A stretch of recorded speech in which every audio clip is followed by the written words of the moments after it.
اتقوا ربكم الذي خلقكم من نفس واحدة وخلق منها زوجها وبث منهما رجالا كثيرا ونساء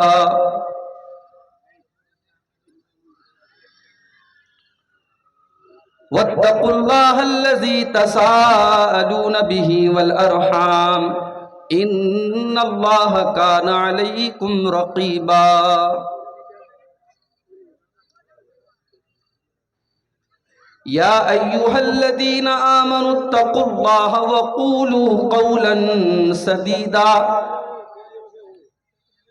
يصلح لكم أعمالكم ويغفر لكم ذنوبكم ومن يطع الله ورسوله فقد فاز فوزا عظيما أما بعد فإن خير الحديث كتاب الله وخير الهدي هدي محمد صلى الله عليه وسلم وشر الأمور محدثاتها وكل محدثة بدعة وكل بدعة ضلالة وكل ضلالة في النار أعوذ بالله من الشيطان الرجيم بسم الله الرحمن الرحيم وقالوا اتخذ الرحمن ولدا سبحانه بل عباد مكرمون لا يسبقونه بالقول وهم بأمره يعملون يعلم ما بين أيديهم وما خلفهم ولا يشفعون إلا لمن ارتضى وهم من خشيته مشفقون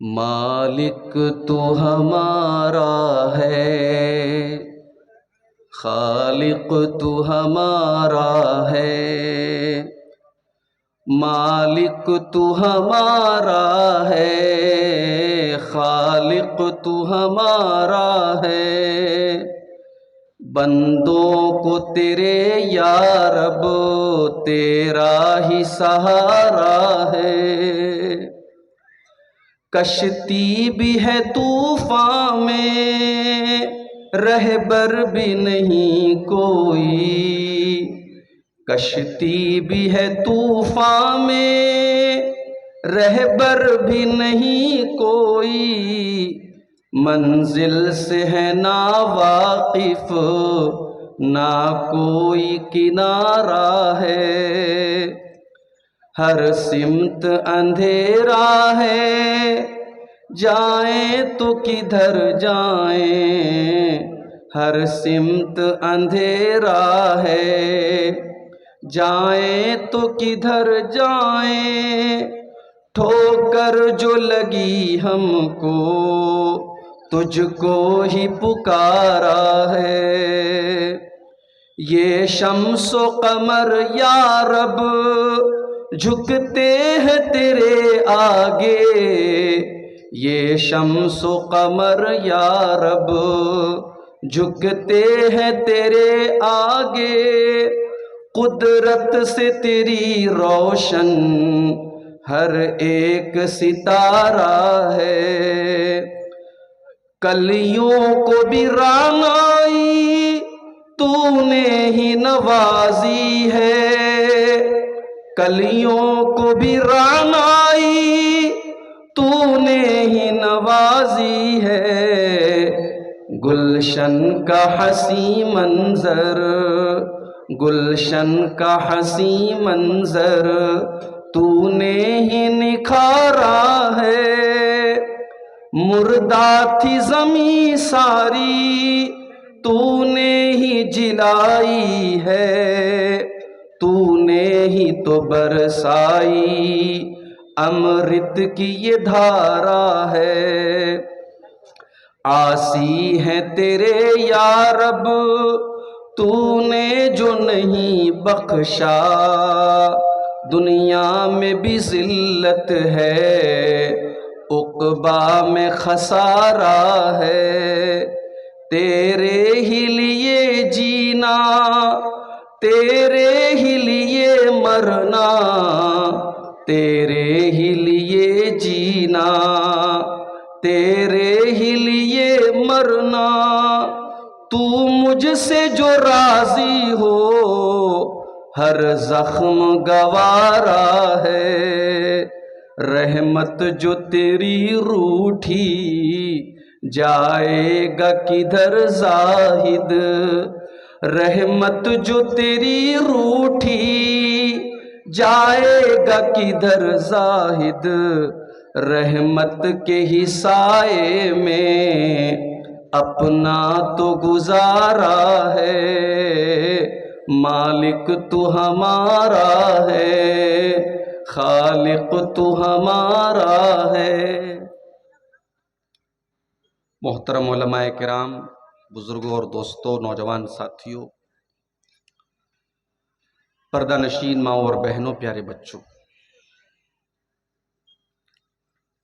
رات کے 2 بجنے کے بعد میں آپ کے سامنے خطاب کے لیے حاضر ہوا ہوں، اور میں جانتا ہوں کہ یہ وقت سننے سنانے کے لیے بڑا مشکل وقت ہے۔ آپ عشاء کی نماز کے بعد سے تقریریں سن رہے ہیں، آنکھوں میں نیند بھری ہے، بیٹھے بیٹھے آپ تھک بھی چکے ہیں، لیکن یہ آپ کے سیمانچل کے جلسوں کا سسٹم کہہ لیجئے، جلسے والوں کی مجبوری کہہ لیجئے کہ مجھے اکثر 1 بجے 2 بجے رات میں آپ حضرات کو پریشان کرنا پڑتا ہے۔ بہت ساری تقریریں آپ نے سنی، شیخ انعام الحق مدنی صاحب کا صدارتی خطاب بھی آپ نے سماعت فرمایا، کئی سیاسی لیڈران بھی میں نے دیکھا کہ آئے تھے، کلکتہ سے سہراب علی صاحب کا بھی خطاب آپ نے سماعت کیا۔ اس کے بعد ابھی مجھ سے پہلے بنگلہ زبان کے بڑے بہترین خطیب اور مقرر شیخ بدرالدجا ندوی صاحب حفظہ اللہ کا خطاب بھی آپ نے سماعت کیا۔ میرے بھائیوں، دعا کیجیے اللہ تعالیٰ مجھے بھی حق بات کو بیان کرنے کی اور آپ سب کو سننے کی اور ہم سب کو اس پر عمل کرنے کی توفیق عطا فرمائے، آمین۔ آج کا ہمارا جو ٹاپک ہے بڑا اہم ٹاپک ہے۔ فرشتے آپ جانتے ہیں اللہ تعالیٰ کی ایک مخلوق ہیں، اور ہمارے اور فرشتوں کے بیچ میں ایک بہت بڑا ڈفرنس اور ایک بہت بڑا فرق یہ ہے کہ ہمیں اللہ تعالیٰ نے مٹی سے پیدا کیا ہے، اور جنات کو اللہ تعالیٰ نے آگ سے پیدا کیا ہے، اور فرشتوں کو اللہ تعالیٰ نے نور سے پیدا کیا ہے۔ ایک ڈفرنس تو یہ ہے ہمارے اور فرشتوں کے بیچ میں، ہم خاکی ہیں، ہم مٹی سے پیدا ہوئے ہیں، اور فرشتے نوری ہیں، نور سے پیدا ہوئے ہیں۔ اور فرشتوں کے اندر ایک خاص بات اور بھی ہے، فرشتے گناہ نہیں کرتے، فرشتے معصوم ہوتے ہیں، فرشتے اللہ تعالیٰ کی نافرمانی نہ کرتے ہیں نہ کر سکتے ہیں۔ آپ کہہ سکتے ہیں کہ اللہ تعالیٰ نے ان کو ایسا بنایا ہے، ان کے سسٹم میں گناہ ہے ہی نہیں، ایسا نہیں کہ ان کے اندر سوچنے سمجھنے کی صلاحیت نہیں ہے، لیکن اللہ تعالیٰ نے ان کو ایسا بنایا ہے وہ گناہ نہیں کر سکتے۔ اس کی دلیل کیا ہے؟ یہ اہل حدیث کا اسٹیج ہے، جو بات ہو دلیل کے ساتھ۔ ایک صاحب تقریر کر رہے تھے آپ کے اسی اسٹیج پر آج کے جلسے میں، ایک واقعہ انہوں نے سنایا حضرت علقمہ کا، کہ وہ جو ہے ماں ناراض ہو گئی، تو مرنے کے ٹائم جب تک ماں کو راضی نہیں کر لیا تب تک ان کی مغفرت نہیں ہوئی۔ بالکل غلط واقعہ ہے، فرضی واقعہ ہے۔ بھائی آپ کا اسٹیج اہل حدیث کا اسٹیج ہے، اس اسٹیج کا ایک وقار ہے، ایک رسپیکٹ ہے، ایک سمان ہے، بجھتے پارین ہمیں اردو بولبو، سمجھ رہے ہیں نا؟ اس اسٹیج کا ایک سمان ہے، ایک وقار ہے میرے بھائی، وہ وقار ہمیشہ قائم رہنا چاہیے۔ ابھی کسی پروگرام میں نے سنا کہ ایک ایسے مقرر کو بلایا جا رہا ہے جنہوں نے ہمارے ہندو مذہب کے ایک ان کے دیوتا کہہ لیجئے یا ان کے بھگوان کہہ لیجئے شری رام جی کی تعریف میں انہوں نے ایک بہت بڑا بھجن پڑھا ہے، سنا ہوگا آپ نے، انٹرنیٹ پر ہوگا۔ یہ سیمانچل کے مسلمانوں کو اور سیمانچل کے اہل حدیثوں کو کیا ہو گیا ہے میرے بھائی؟ آپ اپنے اسٹیج پر ایسے لوگوں کو دعوت دے رہے ہیں۔ ابھی کولاسی میں آج دوپہر میں ٹھہرا ہوا تھا ہمارے ایک دوست کے گھر پہ، وہاں کچھ لوگ آئے، اہل حدیث کی مسجد میں انہوں نے ڈیرا ڈالا ہے کئی دن سے۔ معلوم یہ ہوا کہ صاحب وہ گھر بار چھوڑ کے بال بچوں کو چھوڑ کے آئے ہیں، تبلیغ کر رہے ہیں۔ اب وہ تبلیغ کرنے کے لیے آئے ہمارے دوست کے گھر پہ، کہا کہ بھائی آپ نماز پڑھتے کہ نہیں؟ کہا میں پڑھتا ہوں۔ بولے تو نماز سب کو پڑھنا چاہیے۔ بولے ہم لوگ نکلے ہیں 10 گھروں کو ہم نصیحت کریں گے، 10 گھر والوں کو ہم سمجھائیں گے۔ ہم نے کہا بھائی یہ 10 کی رٹ کیوں لگائے ہو؟ اگر 9 گھروں کو سمجھاؤ گے تو کیا گناہ ہوگا؟ 11 کو سمجھاؤ گے تو کیا گناہ؟ یہ 10 کی گنتی کیا آسمان سے اتری ہے؟ بولے 10 گھر کو سمجھانا ہے۔ میں نے کہا مسجد میں کیا کر رہے ہیں آپ؟ بولے فضائل اعمال پڑھ رہے ہیں۔ میں نے کہا آپ کو معلوم ہے فضائل اعمال میں بہت ساری موضوع روایتیں ہیں، بہت سارے من گھڑت واقعات ہیں۔ کیا ہم لوگ اتنے یتیم ہو گئے، اہل حدیث اتنے یتیم ہو گئے ان کی مسجدوں میں قرآن کا درس نہیں ہوگا، حدیث کا درس نہیں ہوگا، فضائل اعمال کا درس ہوگا؟ تو کہنے لگا میں بھی اہل حدیث میں منسائی کا رہنے والا ہوں۔ میں نے کہا تم اہل حدیث کبھی ہو ہی نہیں سکتے۔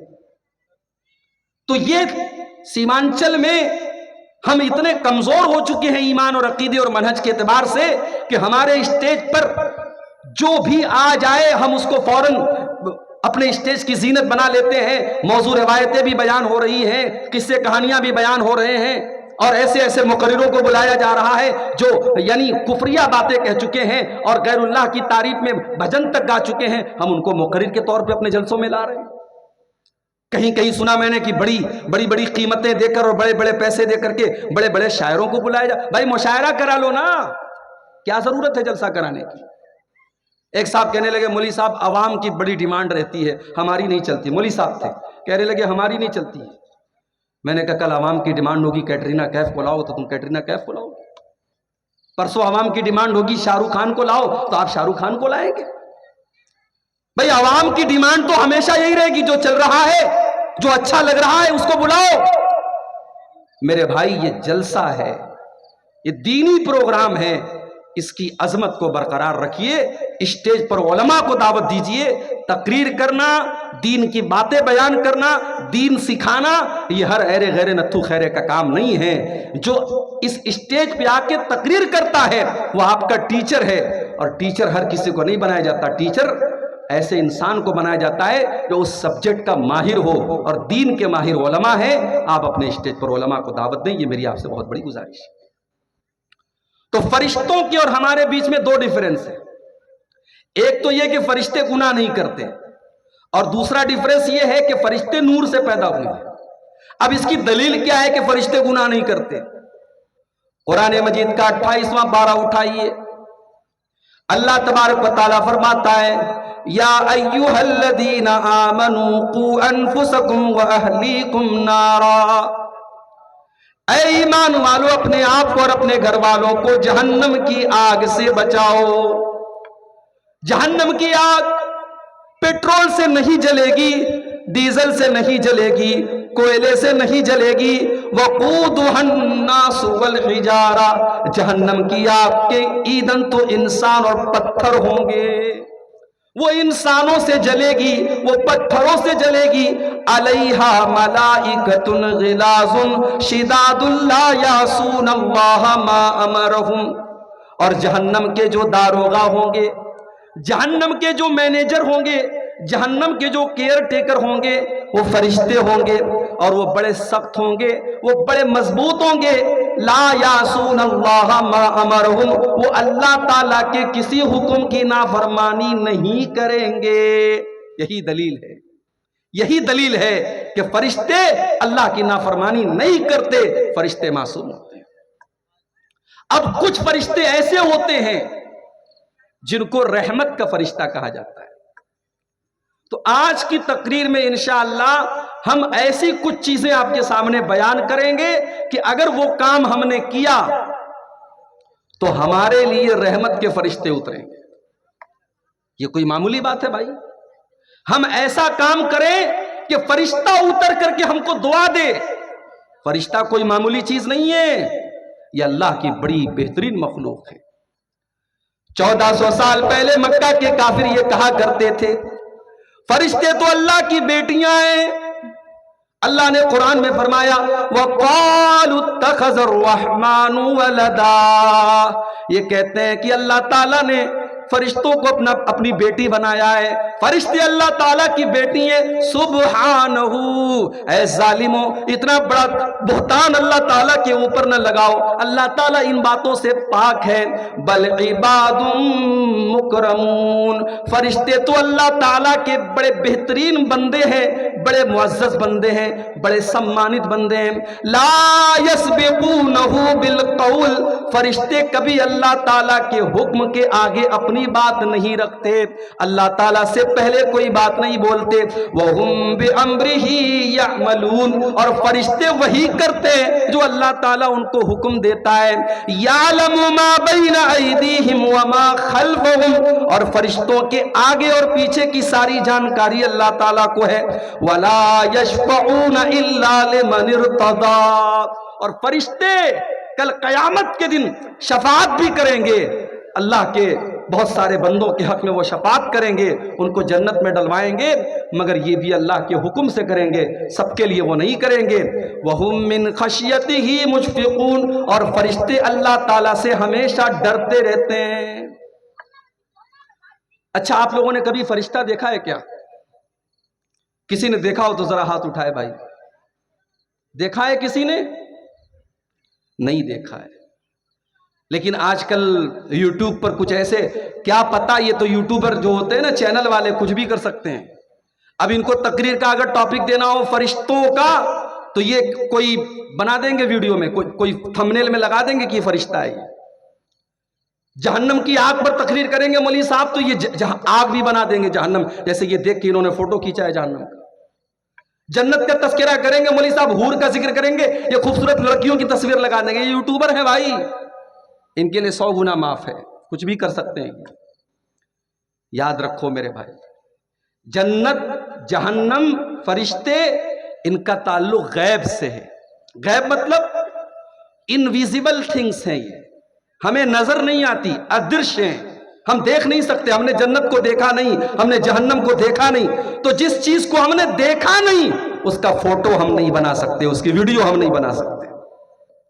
اس لیے علماء نے لکھا ہے کہ جہنم کی آگ کا بھی کوئی خاکہ بنانا، کوئی پینٹنگ بنانا، کوئی فوٹو بنانا صحیح نہیں ہے. جہنم کی آگ نارمل آگ کی طرح نہیں ہے. فرشتوں کا فوٹو بنانا، اور بعض لوگ سمجھتے ہیں فرشتوں کو پر ہوتا ہے تو پر بھی بنا دیتے ہیں. ہمارے بنارس میں محرم کے مہینے میں ایک تعزیہ نکلتا ہے. تعزیہ جانتے کہ نہیں آپ لوگ؟ تو تعزیہ ایک نکلتا ہے، اس کا نام ہے براق. براق کس چیز کو بولتے بھائی؟ براق اس سواری کا نام ہے جس سواری کے اوپر بیٹھ کر کے اللہ کے پیارے نبی نے معراج کا سفر کیا. اب وہ براق کی جو سواری تھی، حدیث میں صرف اتنا آیا ہے کہ براق کی سواری کھچر سے تھوڑی اونچی تھی، گدھے سے تھوڑی نیچے تھی.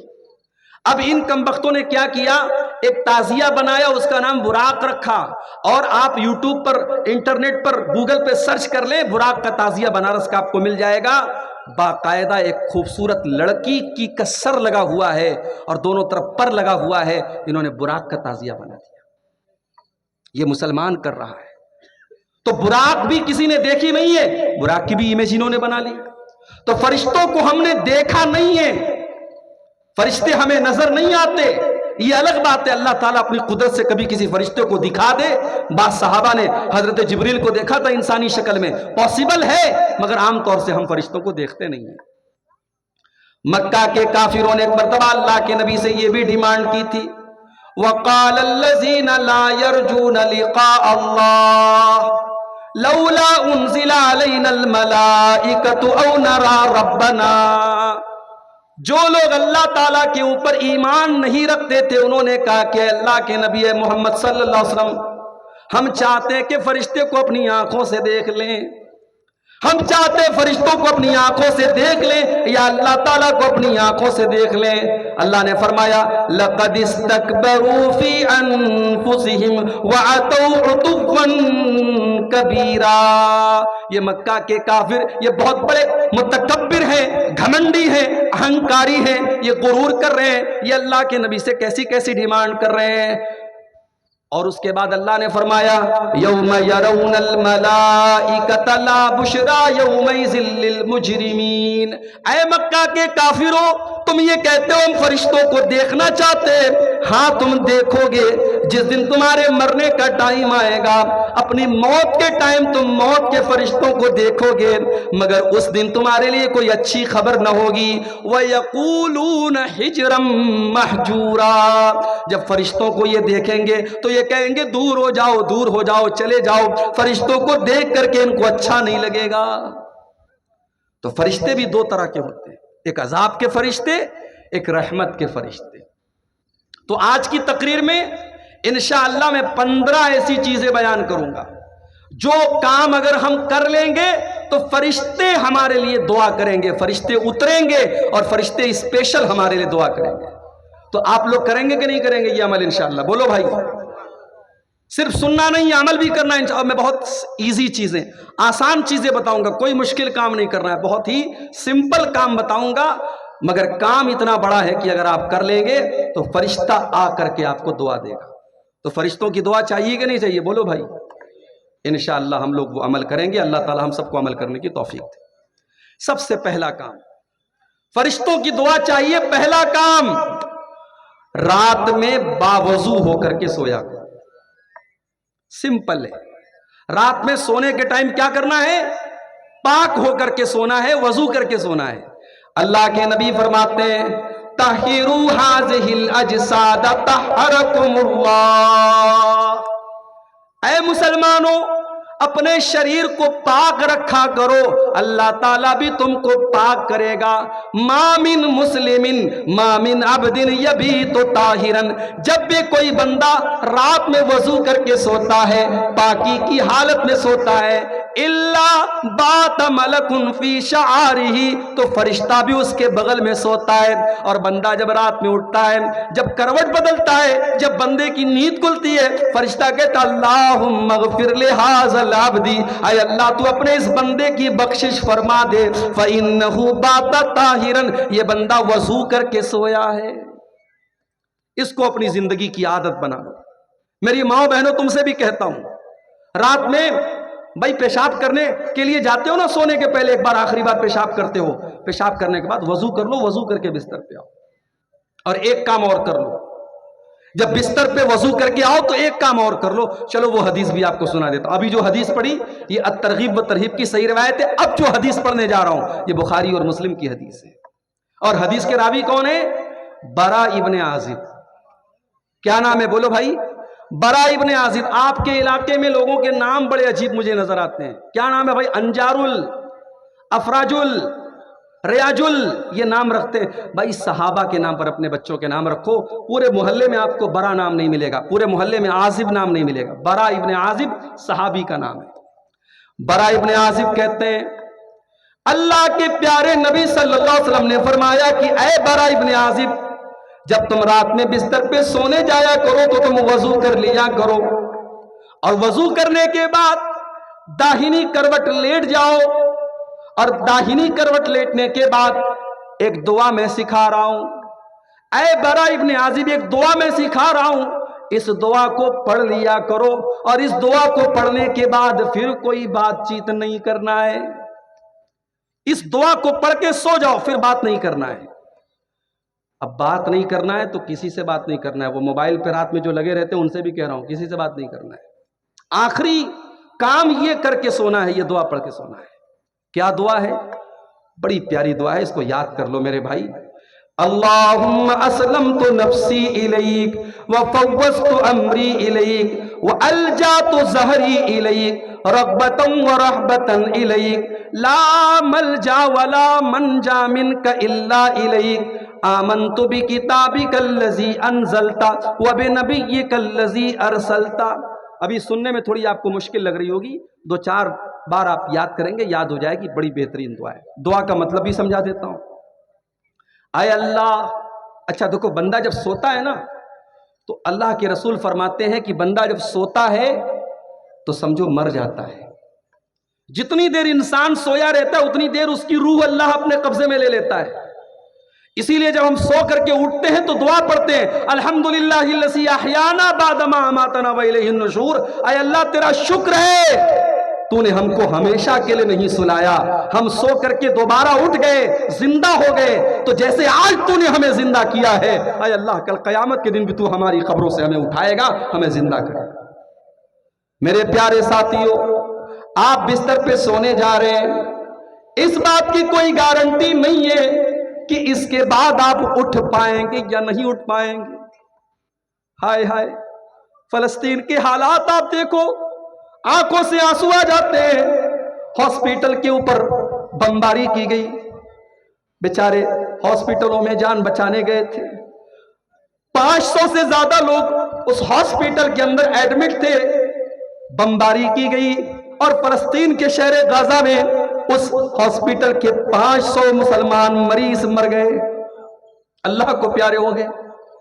اور ان کا ویڈیو میرے بھائی آپ دیکھ لیں تو آپ تڑپ اٹھیں گے، چھوٹے چھوٹے بچوں کی لاشیں، ان کی کٹی بڑی لاشیں دیکھ کر کے آپ کا دل تڑپ اٹھے گا۔ ہائے آج مسلمان کتنا بے حس ہو چکا ہے، ہم اپنے گھروں میں آرام سے اپنی بیوی بچوں کے ساتھ مزے لے رہے ہیں، اور وہاں ہمارے ہی کلمہ گو بھائی، ہمارے ہی مسلمان بھائی، آج ان کے بچے اور ان کی عورتیں، ان کے بوڑھے، سب ان کو جو ہے ہاسپٹلوں تک میں ان کو مار دیا جاتا ہے۔ کسی دور میں فرعون تھا، بہت بڑا ظالم تھا، بچوں کو قتل کروا دیتا تھا لیکن بڑوں کو چھوڑ دیتا تھا، لیکن اس وقت کا جو فرعون ہے وہ بچوں کو بھی نہیں چھوڑ رہا ہے، وہ عورتوں کو بھی نہیں چھوڑ رہا ہے، اور دنیا والے صرف مذمت کر رہے ہیں، کنڈیم کر رہے ہیں، نندا کر رہے ہیں، قراردادیں پاس کر رہے ہیں۔ دنیا میں اتنے مسلم ملک ہیں، کسی کی اتنی ہمت نہیں ہے کہ جا کر کے اس خون خرابے کو روک دے اور فلسطینیوں کے بہرے اس خون کو روک دے۔ میرے بھائیوں، ہم تو بس اللہ سے دعا ہی کر سکتے کہ اللہ ہمارے ان بھائیوں کی مدد فرمائے۔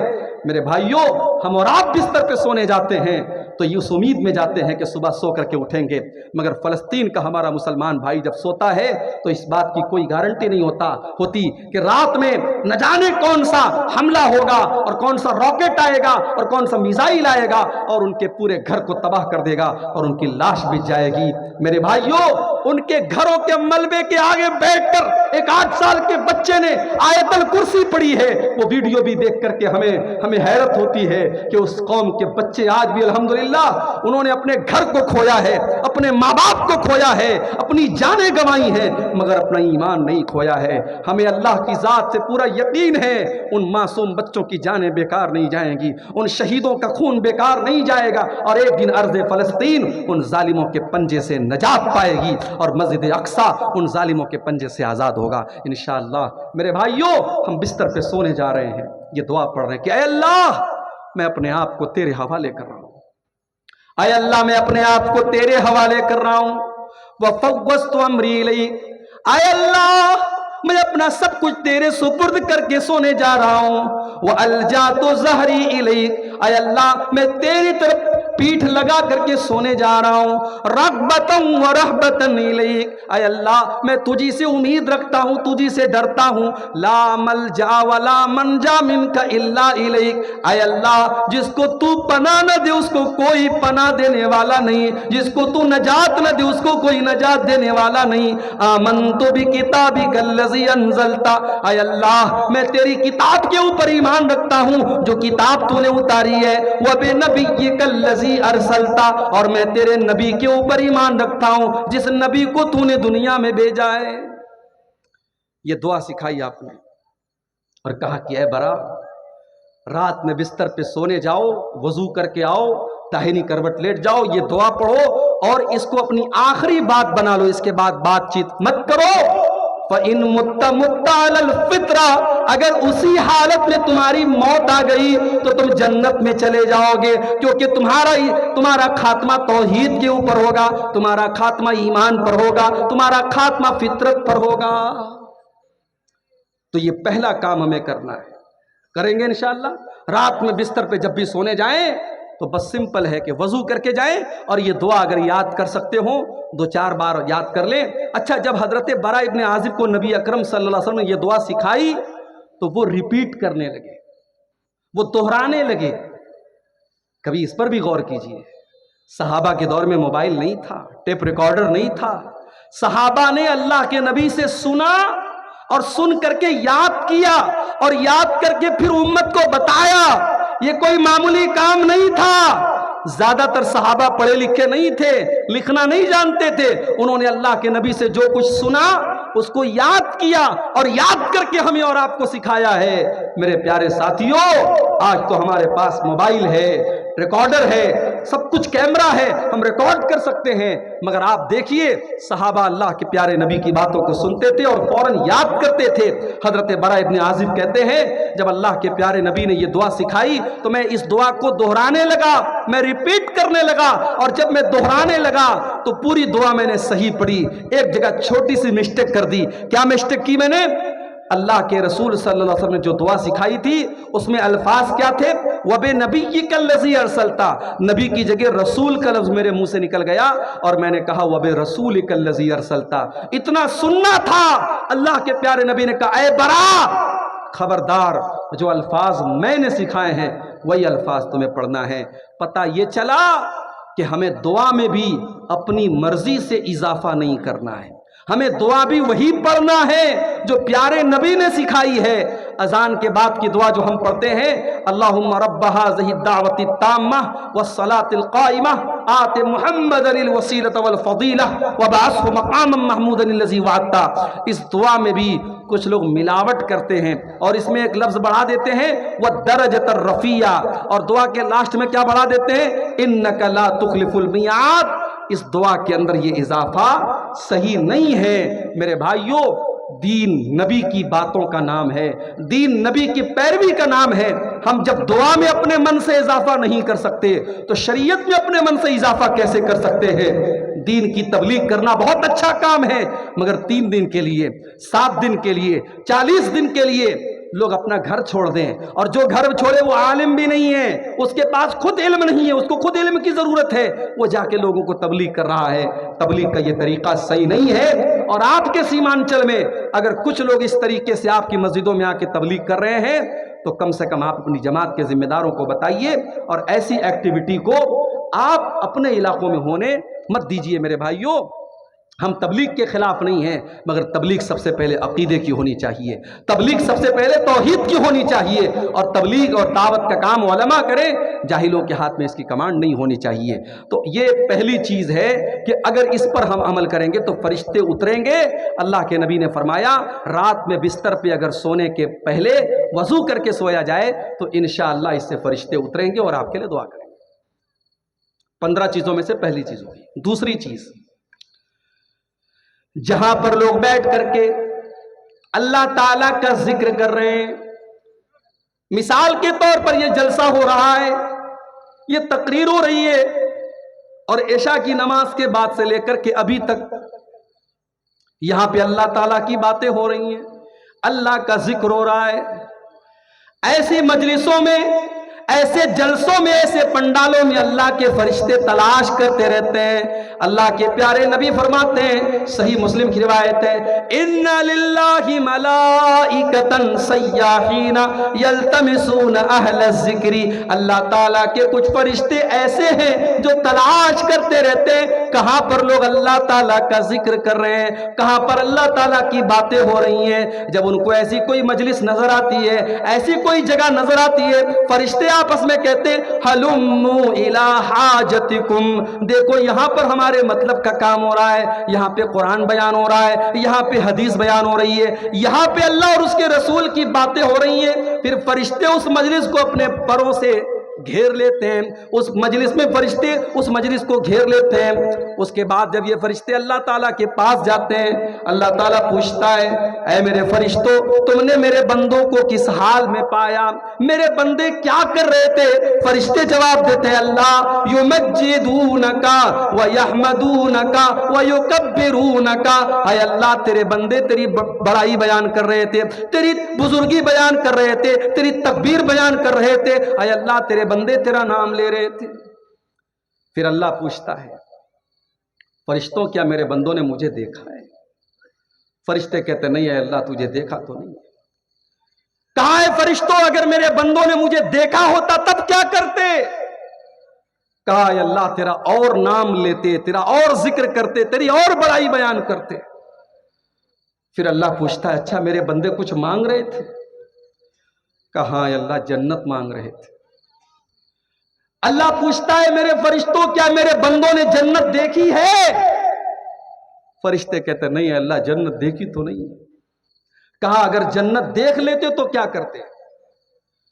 کہا اگر جنت دیکھ لیتے تو اے اللہ اور زیادہ جنت کا سوال کرتے، اور زیادہ جنت میں جانے کی کوشش کرتے. پھر اللہ پوچھتا ہے کہ اے فرشتوں کیا میرے بندے کسی چیز سے میری پناہ بھی مانگ رہے تھے؟ فرشتے کہتے ہاں اے اللہ وہ تیری پناہ مانگ رہے تھے. کہا کس چیز سے پناہ مانگ رہے تھے؟ کہا جہنم سے پناہ مانگ رہے تھے. اللہ پوچھتا ہے کیا میرے بندوں نے جہنم دیکھی ہے؟ فرشتے کہتے نہیں ہے اللہ جہنم دیکھی تو نہیں ہے. کہا اگر جہنم دیکھ لیں گے تو کیا ہوگا؟ کہا اے اللہ جہنم سے اور زیادہ بھاگیں گے، اور زیادہ دور ہو جائیں گے، اور زیادہ بچنے کی کوشش کریں گے. اللہ فرماتا ہے میرے فرشتوں گوارو جب میرے بندے میرا نام لے رہے ہیں، میرا ذکر کر رہے ہیں، مجھ سے جنت کا سوال کر رہے ہیں، جہنم سے پناہ مانگ رہے ہیں، اے فرشتوں میں تم کو گواہ بنا کے کہتا ہوں میں نے اپنے ان بندوں کو معاف کر دیا، میں نے ان کو بخش دیا، ان کو جنت کا حقدار بنا دیا. فرشتے کہتے اللہ ان میں ایک آدمی ایسا بھی تھا جو تیرا ذکر کرنے کے لیے نہیں بیٹھا تھا، جو قرآن و حدیث کی باتوں کو سننے کے لیے نہیں بیٹھا تھا، وہ تو گزر رہا تھا، وہ تو وہاں سے جا رہا تھا، دیکھا یا قرآن و حدیث کی باتیں ہو رہی ہیں، اللہ کا ذکر ہو رہا ہے، وہ بھی بیٹھ گیا. اے اللہ تعالیٰ کیا اس کی بھی بخشش ہو جائے گی؟ کیا اس کو بھی تو معاف کر دے گا؟ اللہ تعالیٰ فرماتا ہے ہم الجلساء لا یشقی بہم جلیسہم. اے میرے فرشتوں یہ وہ مجلس ہے جہاں پر جو بیٹھ گیا وہ بیٹھ گیا، یہاں پہ کوئی بد نصیب نہیں ہے، یہاں پہ میں سب کی مغفرت کر دوں گا، جو پہلے سے بیٹھا تھا اس کو بھی معاف کر دوں گا، جو کسی اور کام سے آیا تھا اور بیٹھ کر کے سننے لگا میں اس کو بھی بخش دوں گا. اللہ اکبر.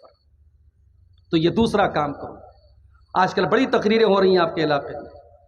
ابھی کل جو ہے سون برسا میں میری پروگرام ہے، وہاں بھی میرا خطاب ہے. پھر 22 تاریخ کو چرخی میں پروگرام ہے، وہاں پر بھی مجھے خطاب کرنا ہے. 23 تاریخ کو ہتی دیارہ کیا نام ہے وہاں پر بھی پروگرام ہے، ہتیا دیارہ وہاں پر بھی ہے.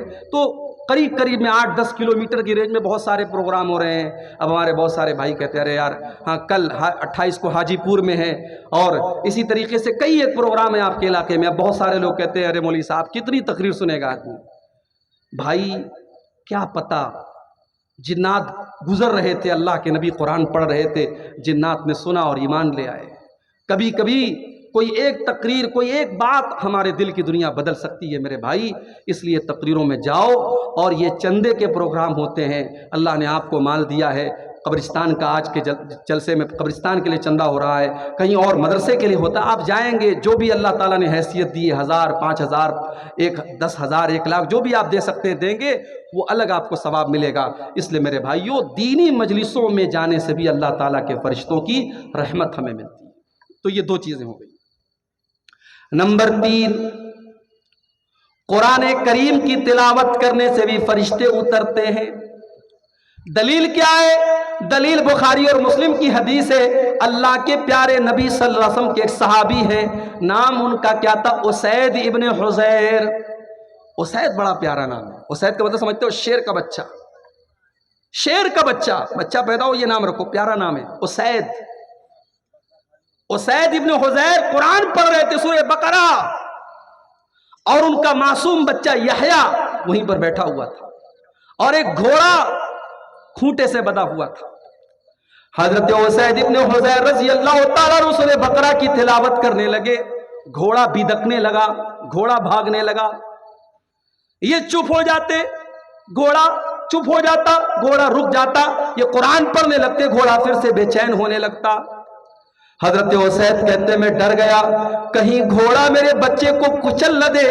میرا بچہ وہیں پر تھا. میں نے جلدی سے بچے کو اٹھایا اور پھر میں نے گھوڑے کے اوپر آسمان میں دیکھا. میں نے دیکھا کہ ایک بہت بڑی بدلی نظر آ رہی ہے, ایک بہت بڑی آسمان میں بدلی نظر آ رہی ہے جس میں روشنیاں چمک رہی ہیں. مجھے بات سمجھ میں نہیں آئی. جب صبح ہوئی میں نے اللہ کے پیارے نبی جناب محمد رسول اللہ صلی اللہ علیہ وسلم کو یہ واقعہ سنایا. آپ نے فرمایا اقرا یا ابن حذیر, اقرا یا ابن حذیر, اے ابن حذیر, جب تو قرآن پڑھ رہا تھا تو تجھ کو اور پڑھنا چاہیے تھا, تجھ کو اور پڑھنا چاہیے تھا. میں نے کہا اے اللہ کے نبی, میں ڈر گیا, میرا معصوم بچہ وہیں پر بیٹھا تھا, میں ڈر گیا کہ گھوڑا بے چین ہو رہا ہے, گھوڑا بدک رہا ہے, کہیں گھوڑا میرے بچے کو روند نہ دے. اور میں نے آسمان میں دیکھا تو بدلی تھی, آسمان میں ایک سائبان تھا اور اس میں روشنیاں چمک رہی تھی. اللہ کے پیارے رسول صلی اللہ علیہ وسلم فرمایا کہ اے اسید ابن حذیر, وہ آسمان کی بدلیاں کیا تھیں, کیا تم جانتے ہو؟ کہا نہیں اے اللہ کے نبی میں نہیں جانتا. آپ نے فرمایا وہ اللہ کے فرشتے تھے. جب تم قرآن پڑھ رہے تھے اللہ کے فرشتے تمہاری قرآن کی تلاوت کو سن رہے تھے, اور اگر تم پڑھتے رہتے تو فرشتے سنتے رہتے, اور صبح ہو جاتی تو فرشتوں کو عام لوگ بھی دیکھ لیتے. اگر تم پڑھتے رہتے تو فرشتے وہاں پر بیٹھ کر کے تمہاری تلاوت کی آواز سنتے رہتے. پتہ یہ چلا کہ جب ہم قرآن پڑھتے ہیں تو قرآن پڑھنے سے بھی فرشتے اترتے ہیں اور فرشتے ہماری قرآن کی تلاوت کو سنتے ہیں. اس لیے میرے بھائیوں, آج تو حالت کیا ہے, آج حالت کیا ہے ہماری. اپنے نوجوانوں سے پوچھنا چاہتا ہوں, موبائل کے بغیر کتنی دیر رہ سکتے ہو؟ موبائل سوئچ آف ہو جائے, بیٹری ختم ہو جائے تو نوجوان ایسا بے چین ہو جاتا ہے جیسے پرندے کا پر قطر دیا جائے. جب تک موبائل میں چارجنگ نہ ہو جائے, موبائل آن نہ ہو جائے اور یہ پتہ نہ چل جائے میرے اسٹیٹس کو کتنے لوگوں نے دیکھا, میرے فیس بک کی پوسٹ کو کتنے لوگوں نے لائک کیا, کتنے لوگوں کے مس کال آئے, کتنے لوگوں کے میسج آئے, تب تک نوجوان کو چین نہیں ملتا. میرے نوجوان بھائیوں, کبھی سینے پر ہاتھ رکھ کر کے یہ بھی دیکھو اور غور کرو, آخری بار آپ نے قرآن کب اٹھایا تھا؟ آخری بار آپ نے قرآن کو کب ہاتھ لگایا تھا؟ شاید کتنے نوجوان ہوں گے, شاید, میں یقین کے ساتھ نہیں کہتا, شاید انہوں نے آخری بار رمضان میں قرآن کو چھوا تھا, اس کے بعد ضرورت نہیں پڑی ہے. طاقوں میں سجایا جاتا ہوں, ہاتھوں میں اٹھایا جاتا ہوں, پڑھ پڑھ کے سنایا جاتا ہوں, آنکھوں میں لگایا جاتا ہوں. قرآن شکایت کر رہا ہے, او لوگوں تم مجھے آنکھوں سے لگا کر کے چومتے ہو, ریشم کے کپڑے میں لپیٹ کے رکھ دیتے ہو, لیکن میری تلاوت نہیں کرتے, میرے اوپر غور نہیں کرتے, مجھے سمجھنے کی کوشش نہیں کرتے. میرے پیارے ساتھیوں, آپ کا کوئی دوست آپ کو میسج کرے اور آپ موبائل میں اس کے میسج کو اگنور کر دیں, اس کے میسج کو نظر انداز کر دیں, آپ کا دوست آپ سے ناراض ہو جائے گا, تو نے میرے میسج کو دیکھ کر کے کیوں اگنور کر دیا؟ یہ قرآن بھی تو اللہ تعالیٰ کا میسج ہے, یہ قرآن بھی تو اللہ تعالیٰ کا پیغام ہے. ہمارے گھر میں قرآن رکھا ہوا ہے. میری ماں بہنوں, میرے بھائیوں, ہم 5 منٹ بھی 24 گھنٹے میں قرآن کے لیے نہیں نکالتے. کتنے بڑے ظالم ہیں. دوسروں کو ظالم بعد میں کہو, پہلے یہ سوچو ہم کتنے بڑے ظالم ہیں. قرآن کے ساتھ ہم نے کتنی ناانصافی کی ہے. قرآن پڑھا کرو میرے بھائی, قرآن پڑھنے سے نیکی بھی ملے گی, برکت بھی ملے گی. ابھی پرسوں جمعہ کا دن ہے, جمعہ کے دن تھوڑا سا ٹائم نکالو, 15 منٹ 20 منٹ میں سورہ کہف پڑھ لو. اللہ کے پیارے حبیب فرماتے ہیں جو جمعہ کے دن سورہ کہف پڑھتا ہے, اگلے جمعہ تک اللہ تعالیٰ اس کو ایک نور عطا کرتا ہے, ایک روشنی عطا کرتا ہے. بھائی 15 منٹ قرآن پڑھو, ایک ہفتے کے لیے آپ کو برکت ملے گی, اللہ کی طرف سے نور ملے گا. اور کیا چاہیے؟ تو قرآن کی تلاوت یہ بہت بڑا کام ہے. قرآن اگر آپ پڑھیں گے, اللہ کے فرشتے اتر کر کے آپ کے لیے دعا کریں گے اور آپ کی تلاوت کو سنیں گے. تو یہ ہو گئی تیسری چیز. چوتھی چیز جس کو کرنے سے فرشتے اترتے ہیں, کسی مدرسے میں جاؤ اور جا کر کے دیکھو حافظ جی اور مولوی صاحب بیٹھ کر کے قرآن پڑھا رہے ہیں اور 20 25 50 بچے بیٹھ کر کے قرآن پڑھ رہے ہیں.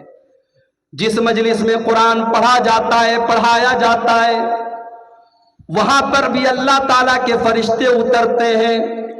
صحیح مسلم کی روایت, اللہ کے پیارے نبی فرماتے ہیں مجتمع قوم فی بیت من بیوت اللہ ویتدارسونہ بینہم، جب اللہ تعالیٰ کے کچھ بندے بیٹھ کر کے قرآن کی تلاوت کرتے ہیں، قرآن کو پڑھتے ہیں، قرآن کو پڑھاتے ہیں، الا نزلت علیہم السکینہ وغشیتہم الرحمہ وحفتہم الملائکہ وذکرہم اللہ فی من عندہ، جب اللہ کے بندے قرآن کو پڑھتے اور پڑھاتے ہیں، ایسی مجلس کے اوپر سکون نازل ہوتا ہے اور اللہ کی رحمت ان کو ڈھانپ لیتی ہے اور اللہ کے فرشتے ایسی مجلس کو گھیر لیتے ہیں اور اللہ تعالیٰ ایسی مجلس کا ذکر اپنے دربار میں کرتا ہے، اللہ تعالیٰ فرشتوں کے بیچ میں کرتا ہے۔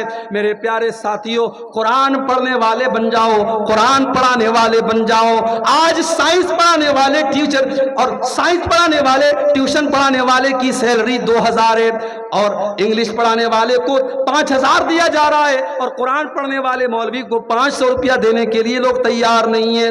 وہ لوگوں، ہم نے قرآن کی ویلیو کو بہت گھٹا دیا، ہم نے قرآن کی قیمت کو بہت ہلکا کر دیا۔ ارے قرآن کے پڑھنے والے کا مقام تو یہ ہے، اللہ کے پیارے نبی فرماتے ہیں خیرکم من تعلم القرآن وعلمہ، تم میں سب سے بہترین انسان وہ ہے جو قرآن کو سیکھے اور سکھائے۔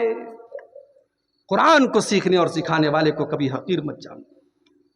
مدرسے کے یہ بچے بڑی قربانی کے بعد حافظ اور عالم بنتے ہیں بھائی۔ عزت دار اور خوددار صرف آپ نہیں ہیں، وہ بچے بھی ہیں۔ باپ کا لاڈلا ہے، وہ مدرسے میں آیا ہے۔ بہت سارے مدرسے وہاں مطبخ کا انتظام نہیں ہے، گاؤں میں جاگیر بندی ہوئی ہے، بچہ ٹفن لیتا ہے گھر گھر فقیروں کی طرح گھر گھر ٹفن میں لے جا کے کھانا لیتا ہے۔ کیا بچے کا دل اندر سے نہیں کہتا یہ تو کیا کر رہا ہے؟ مگر باپ نے بھیجا ہے کہ تجھے آنا ہے تو قرآن کا حافظ بن کے آنا ہے، عالم بن کے آنا ہے۔ اپنی غیرت اور خودداری کو قربان کر کے وہ بچہ میرے بھائیوں گھروں سے جا کے جاگیر لاتا ہے۔ اور کتنے مدرسوں میں جہاں مطبخ کا انتظام ہے وہاں بھی کھانا کیسا بنتا ہے؟ کبھی جاؤ، آپ لوگ تو شیرسا بادی لوگ ماشاءاللہ بڑا تیل مسالہ کھانے والے لوگ ہیں۔ جب ہم یہاں پہ کھانا آتا ہے تو لوگ کہتے ہیں مولوی صاحب جھول لیں گے، جھول اور جھول لے لیجئے، جھول پر جھول ڈالتے رہتے ہیں۔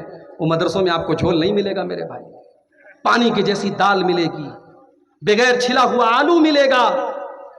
اور ہمارے دور میں، اب حالات ہم نہیں بتا سکتے موجودہ وقت میں، ہمارے دور میں جب ہم پڑھتے تھے مدرسے میں، امتحان کے موقع پر، میں تو ہاسٹل میں نہیں رہتا تھا، آتا جاتا تھا، لیکن امتحان کے موقع پر جب میں ہاسٹل میں رہتا تھا تو دیکھتا تھا کہ ناشتے میں جو چنا ملتا تھا تو وہ چنا امتحان کے موقع پر وہ ہے مسالے دار ملتا تھا اور باقی سال میں وہ بالکل سادہ اور سمپل ملتا تھا۔ تو ہمارے بنگال کے اور جھارکھنڈ کے بچے کیا کرتے تھے، وہ الگ سے اس میں جو ہے بہت ساری چیزیں مکس کر کے چاول ڈال کے اس کو جو ہے پکاتے تھے، بناتے تھے۔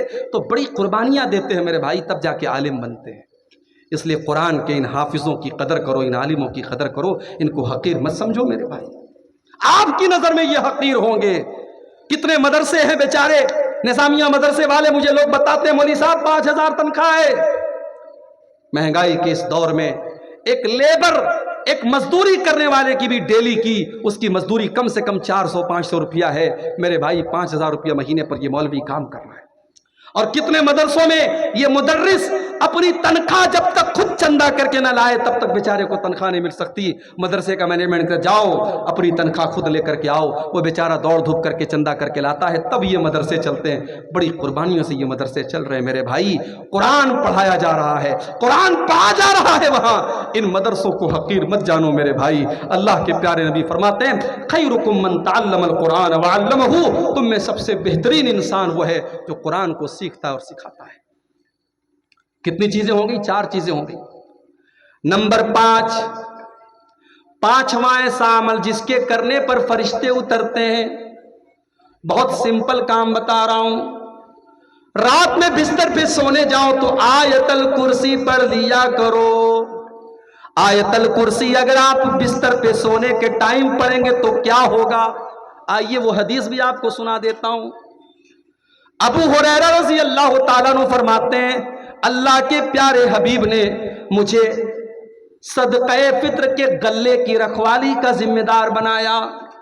اس کا مطلب یہ ہوا کہ صحابہ کے دور میں صدقہ فطر غلہ میں دیا جاتا تھا، اس لیے پیسے میں، جو علماء کہتے ہیں پیسے میں دیا جائے، پیسے میں دیے جانے کی گنجائش ہو سکتی ہے، مگر افضل اور بہتر یہ کہ غلے میں دیا جائے۔ تو غلہ 2-3 دن پہلے ہی آ جاتا تھا اور حضرت ابو ہریرہ اس غلے کی رکھوالی کرتے تھے۔ وہ کہتے ہیں کہ ایک دن میں نے رات میں دیکھا کہ ایک چور آیا اور اناج کی بوری میں سے، غلے کی بوری میں سے اناج نکالنے لگا۔ میں نے ہاتھ پکڑا، میں نے کہا کیا کر رہا ہے؟ اس نے کہا بھائی میں مجبور آدمی ہوں، میرے بچے بھوکے مر رہے تھے، میں بڑی مجبوری میں یہ اناج نکال رہا ہوں۔ حضرت ابو ہریرہ کو ترس آ گیا، کہا اچھا چلا جا، آئندہ یہ کام مت کرنا۔ چلا گیا۔ دوسرا دن پھر آیا، حضرت ابو ہریرہ کہتے پھر وہی چور چوری کرنے کے لیے آیا اور غلے میں سے اناج نکالنے لگا بوری میں سے۔ میں نے پھر ہاتھ پکڑا اور میں نے کہا کہ آج میں تجھے نہیں چھوڑوں گا، میں تجھے اللہ کے رسول کے پاس لے کے جاؤں گا۔ اس نے کہا چھوڑ دیجئے، بہت مجبوری تھی، میں نے بہت مجبوری میں یہ قدم اٹھایا ہے، میں ایسا نہیں کرنا چاہتا تھا، میرے بچے بھوکے مر رہے ہیں اس لیے میں آیا ہوں۔ حضرت ابو ہریرہ کو ترس آ گیا، کہا اچھا ٹھیک ہے جاؤ۔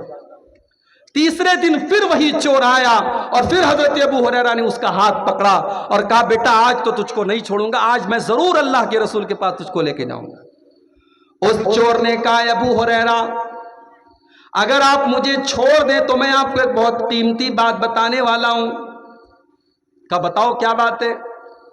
کہا ابو ہریرہ جب آپ رات میں بستر پہ سونے جائیں تو آیت الکرسی پڑھ لیا کریں، جب آپ آیت الکرسی پڑھ کے سوئیں گے لا یقربک شیطان، تو کوئی شیطان آپ کے قریب نہیں آئے گا، وَلَن یَزَالَ عَلَيْکَ مِنَ اللَّهِ حَافِظٌ، اور رات بھر اللہ تعالیٰ کی طرف سے ایک فرشتہ آ کر کے آپ کی حفاظت کرتا رہے گا، فرشتہ آ کر کے آپ کی حفاظت کرے گا۔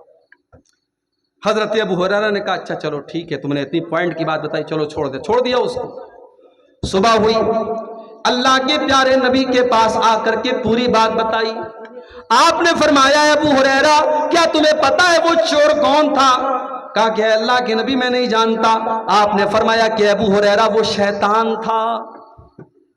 پتا یہ بھی چلا کہ شیطان چوری بھی کرتا ہے، اور یہ بھی پتا چلا کہ اناج وغیرہ ممکن ہے شیطان کھاتا بھی ہو، اس لیے کہ اناج اگر شیطان چوری کر رہا تھا کس کے لیے کر رہا تھا؟ تو یہ بھی پتا چلا کہ شیطان چوری بھی کرتا ہے اور اناج وغیرہ بھی وہ چورا سکتا ہے۔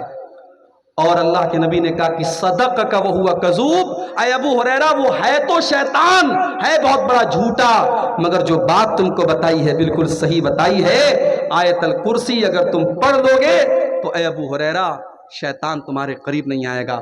پتہ یہ چلا کہ شیطان کو معلوم ہے کہ کون سی چیز پڑھنے سے میرے وائرس کا اینٹی وائرس ہو جاتا ہے، شیطان کو خوب پتہ ہے۔ جیسے اذان دینے سے شیطان بھاگ جاتا ہے، اسی طریقے سے یہاں اللہ کے رسول نے فرمایا کہ آیت الکرسی اگر آپ رات میں بستر پہ سونے کے ٹائم اگر پڑھ لیں گے تو شیطان دور ہو جائے گا اور اللہ کی طرف سے فرشتہ اترے گا، اور فرشتہ کیا کرے گا؟ وہ رات بھر آپ کی حفاظت کرے گا۔ تو یہ بھی ایک بہت بڑا اہم کام ہے میرے بھائیوں، اگر اس کام کو ہم کریں گے تو اللہ تعالیٰ کا فرشتہ اترے گا۔ اور آگے بڑھیے، نمبر 6، چھٹی چیز، اگر کوئی انسان ایمان والا ہے اور اپنے ایمان کے اوپر وہ ڈٹا رہتا ہے، اپنے ایمان سے کبھی کمپرومائز نہیں کرتا ہے، چاہے اس کو دھمکی دی جائے، چاہے اس کو لالچ دیا جائے، وہ ایمان کے اوپر ڈٹا رہتا ہے، تو ایسے انسان کے اوپر بھی اللہ تعالیٰ کے فرشتے اترتے ہیں۔ ان الذین قالوا ربنا اللہ ثم استقاموا تتنزل علیہم الملائکۃ الا تخافوا ولا تحزنوا۔ جو لوگ یہ کہتے ہیں ہمارا پروردگار اللہ ہے، ہمارا رب اللہ ہے، اور پھر اسی کے اوپر ڈٹ جاتے ہیں، اسی کے اوپر جم جاتے ہیں، ان کے پاس فرشتے اترتے ہیں، ان کے پاس فرشتے آتے ہیں اور فرشتے آ کر کے کہتے ہیں اللہ تخافوا، تمہیں ڈرنے کی کوئی ضرورت نہیں ہے، ولا تحزنوا، اور تمہیں غمگین ہونے کی کوئی ضرورت نہیں ہے، وابشروا بالجنۃ التي کنتم توعدون، جس جنت کا تم سے وعدہ کیا گیا ہے وہ جنت تم کو مل کر کے رہے گی۔ استقامت، ایمان کے اوپر قائم رہنا، آج تو کتنی مسلمان لڑکیاں ہیں، پیار اور محبت کا ڈورا کسی نے ڈالا، اسی کے ساتھ بھاگ گئیں، فرار ہو گئیں۔ اس سے کوئی مطلب نہیں وہ مسلمان ہے، وہ غیر مسلم ہے، وہ کیا ہے۔ عشق اور محبت کا چشمہ لگ گیا آنکھوں پہ، ماں باپ کی نہ عزت نظر آئی، نہ خاندان کی عزت نظر آئی، نہ اللہ کا دین نظر آیا، محبت کے نام پہ سب کچھ بیچ دیا۔ میری پیاری ماں اور بہنوں، آج اس پر بھی ہمیں غور کرنے کی ضرورت ہے۔ مجھے افسوس کے ساتھ کہنا پڑتا ہے، سیمانچل کی اکثر مسجدوں میں جمعہ کی نماز میں عورتوں کا انتظام نہیں ہے۔ اکثر مسجدوں میں جمعہ کی نماز میں عورتوں کا انتظام نہیں ہے، اور مجھے یہ بھی پتا چلا کہ عیدین کی نمازوں میں بھی عورتوں کا انتظام نہیں ہوتا ہے۔ اور ہم بڑے فخر سے کہتے ہیں صاحب شیرسا بادی جماعت، شیرسا بادی برادری 100% اہل حدیث برادری ہے۔ کس طریقے کے اہل حدیث ہیں ہم؟ اگر ہم اہل حدیث ہیں تو اللہ کے رسول کی ان حدیثوں کا کیا مطلب ہے جس میں آپ نے عیدگاہ میں اور عید کی نماز میں اور عیدین کی نماز میں آپ نے عورتوں کو لے جانے کا حکم دیا؟ آپ نے یہاں تک فرمایا اگر کسی عورت کے پاس چادر نہیں، اپنی پڑوسی کی چادر لے لے، اپنی بہن کی چادر لے لے، لیکن جائے۔ آپ نے یہاں تک فرمایا اگر عورت پیریڈ میں، عورت اگر حیض کی حالت میں تب بھی وہ عیدگاہ میں جائے گی، نماز نہیں پڑھے گی، نماز سے دور رہے گی، مگر جب امام صاحب دعا کریں گے تو دعا میں شامل رہے گی۔ اتنی تاکید ہے، آپ نے اپنی عورتوں کو عید اور بقرعید کی نماز سے محروم کر دیا۔ میرے بھائی، جمعہ کی نماز میں عورتوں کا انتظام کیوں نہیں ہے؟ اگر آپ 1 فلور مسجد بناتے کیا وہ 2 فلور نہیں بن سکتی؟ اگر آپ کی مسجد میں 500 لوگوں کا انتظام ہے کیا اس میں 1 روم عورتوں کے لیے نہیں بن سکتا؟ آپ چاہیں گے تو سب کچھ ہو سکتا ہے۔ اور جس دن آپ نے مسجدوں میں عورتوں کا انتظام کر دیا اور عورتیں پابندی سے جمعہ کی نماز میں آنے لگیں، میں گارنٹی دیتا ہوں، لکھ کے دیتا ہوں، آپ کے علاقوں کی تصویر بدل جائے گی۔ یہ جلسے جو ہوتے ہیں نا، ان جلسوں میں تقریر لوگ انٹرٹینمنٹ اور منورنجن کے طور پہ سنتے ہیں، لیکن جمعہ کا جو خطبہ ہوتا ہے آدھا گھنٹے کا، 40 منٹ کا، اس میں ساری پبلک سننے کے لیے آئی ہے۔ وہاں کوئی بیٹھ کر کے سرتی نہیں کھا رہا ہے، کوئی کھینی نہیں کھا رہا ہے، کوئی چائے نہیں پی رہا ہے، کوئی پان نہیں کھا رہا ہے، وہاں سارے لوگ باوضو ہو کر کے بیٹھے ہیں، غور سے سن رہے ہیں۔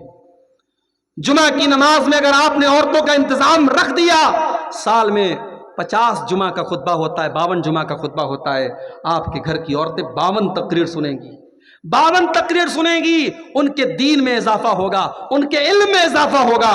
وہ عورتیں اگر کسی مدرسے میں پڑھی لکھی نہیں ہیں، عالمہ نہیں ہیں، فاضلہ نہیں ہیں، اسکول کی پڑھی ہیں، کالج کی پڑھی ہیں، لیکن صرف جمعہ کا خطبہ اگر آپ ان کے لیے انتظام کر دیں گے تو میرے بھائیوں، کل کوئی بہروپیہ عشق اور محبت کے نام پر ان کو لے جانے کی کوشش کرے گا، اس نے 52 جمعہ کے خطبے سنے ہوں گے، اس کے پاس دین کا علم ہوگا، وہ محبت اور پیار کے اس دھوکے میں نہیں آئے گی، وہ کہہ دے گی نہیں میرا ایمان اتنا سستا نہیں ہے، میرا دین اتنا سستا نہیں ہے، تیری محبت کے جھانسے میں نہیں آؤں گی۔ آج اگر ہماری قوم کی بیٹیاں یہ قدم اٹھا رہی ہیں، مجھے کہنے دیجئے کہیں نہ کہیں اس کے ذمہ دار ہم اور آپ ہیں۔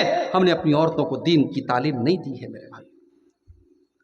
تو یہ بہت بڑی چیز ہے کہ آپ اپنے گھر کی عورتوں کو دین کی تعلیم دیں، ان کو بتائیں کہ دین کیا ہے، ان کو بتائیں کہ ایمان کیا ہے، اور اس کے بعد وہ اپنے ایمان پر ڈٹنے والی بنے گی۔ ہم نے تاریخ میں سمیہ رضی اللہ عنہ کا واقعہ پڑھا ہے۔ سمیہ کون ہے؟ عمار کی ماں ہے، یاسر کی بیوی ہے۔ ان کو ابو جہل نے باندھا ہوا ہے، تپتی ریت پر اور کھلے آسمان کے نیچے سورج دہک رہا ہے، اور حضرت سمیہ کو باندھا ہوا ہے، اور ابو جہل کہتا ہے سمیہ اگر تو نے محمد کا دین نہ چھوڑا، اگر تو نے اسلام نہ چھوڑا تو اے سمیہ تیرے شوہر کے سامنے، تیرے جوان بیٹے کے سامنے میں تجھے ننگا کر دوں گا۔ اللہ اکبر۔ ایک ماں کے لیے اس سے بڑھ کے تکلیف کی بات کیا ہوگی میرے بھائی؟ ایک ماں کو اگر اس کے جوان بیٹے کے سامنے ننگا کر دیا جائے، بے لباس کر دیا جائے، ایک ماں کے لیے اس سے بڑھ کے تکلیف کی بات کیا ہو؟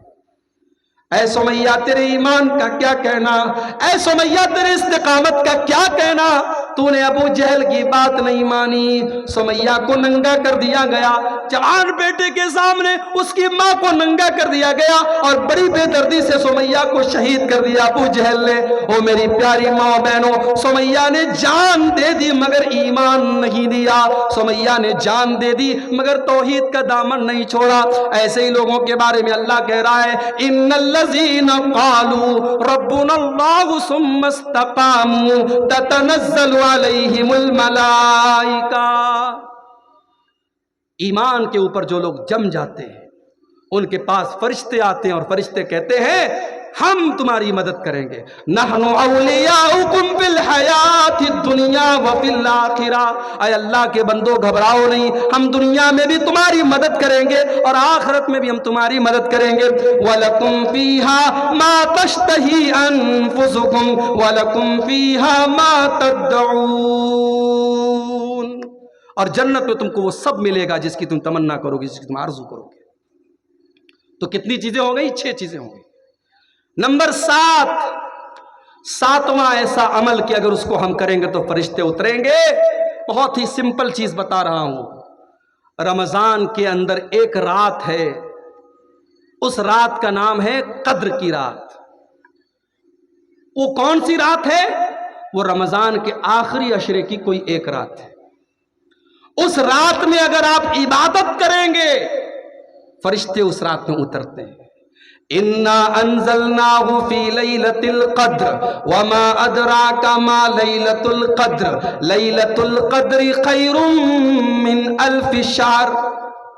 میرے بندو تمہیں کیا پتا کہ لیلۃ القدر کیا ہے؟ لیلۃ القدر 1000 مہینوں سے افضل ہے۔ کیلکولیٹر پہ کیلکولیٹ کر لو، 1000 میں 12 سے اگر آپ بھاگ دیں گے تقریباً 84 آتا ہے۔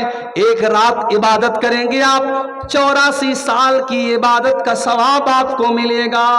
ایک رات کی عبادت 5 گھنٹے کی 6 گھنٹے کی عبادت کا ثواب 84 سال کے برابر آپ کو ملے گا۔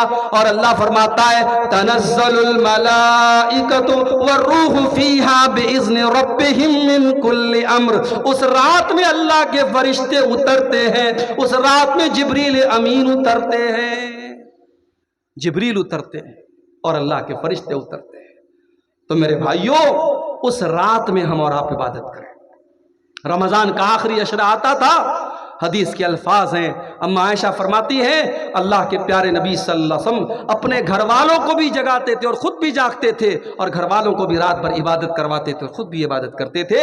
تو شب قدر میں ہم اور آپ عبادت کریں گے تو اللہ کے اچھا شب قدر کا نام شب قدر کیوں پڑا؟ قدر کا مطلب ہوتا ہے کوئی چیز تنگ پڑ جائے، کوئی چیز بہت ٹائٹ ہو جائے، اس کو عربی میں قدر کہتے ہیں۔ علماء نے لکھا ہے کہ شب قدر کا نام شب قدر اسی لیے پڑا، اتنے فرشتے اترتے ہیں کہ آسمان تنگ پڑ جاتا ہے، آسمان چھوٹا پڑ جاتا ہے، ہر طرف فرشتے ہی فرشتے ہوتے ہیں، اس لیے اس رات کا نام لیلۃ القدر پڑ گیا۔ میرے بھائیوں شب قدر میں ہم اور آپ عبادت کریں، انشاءاللہ فرشتے اتریں گے اور فرشتوں کی دعا ہمیں اور آپ کو ملے گی۔ کتنی چیزیں ہو گئی؟ 7 ہوئی۔ نمبر 8، 8واں ایسا عمل کہ اگر اس کو ہم کریں گے تو فرشتے اتریں گے اور ہمیں دعا دیں گے۔ جمعہ کے دن مسجد میں پہلے آنا، یہ بھی ہمارے دیہات میں دیکھتا ہوں ماحول نہیں ہے۔ 12:30 بجے جمعہ کا خطبہ ہو رہا ہے۔ پاکڑ میں ایک بار میں جمعہ پڑھانے گیا، 12:30 بجے جمعہ کا خطبہ تھا، اور میں جب مسجد میں جانے لگا ایک آدمی کو دیکھا بنیان پہن کر کے لنگی رکھ کے جا رہا ہے۔ میں نے کہا کہاں جا رہا ہو؟ بولا نہانے جا رہا ہوں۔ جمعہ کا خطبہ اسٹارٹ ہونے والا ہے، ابھی وہ نہانے جا رہا ہے۔ اس کا مطلب کہ جمعہ کی آپ کی نظر میں کوئی ویلیو نہیں ہے، جمعہ کا کوئی اہمیت اس کی نہیں ہے، اس کا کوئی مہتو نہیں ہے۔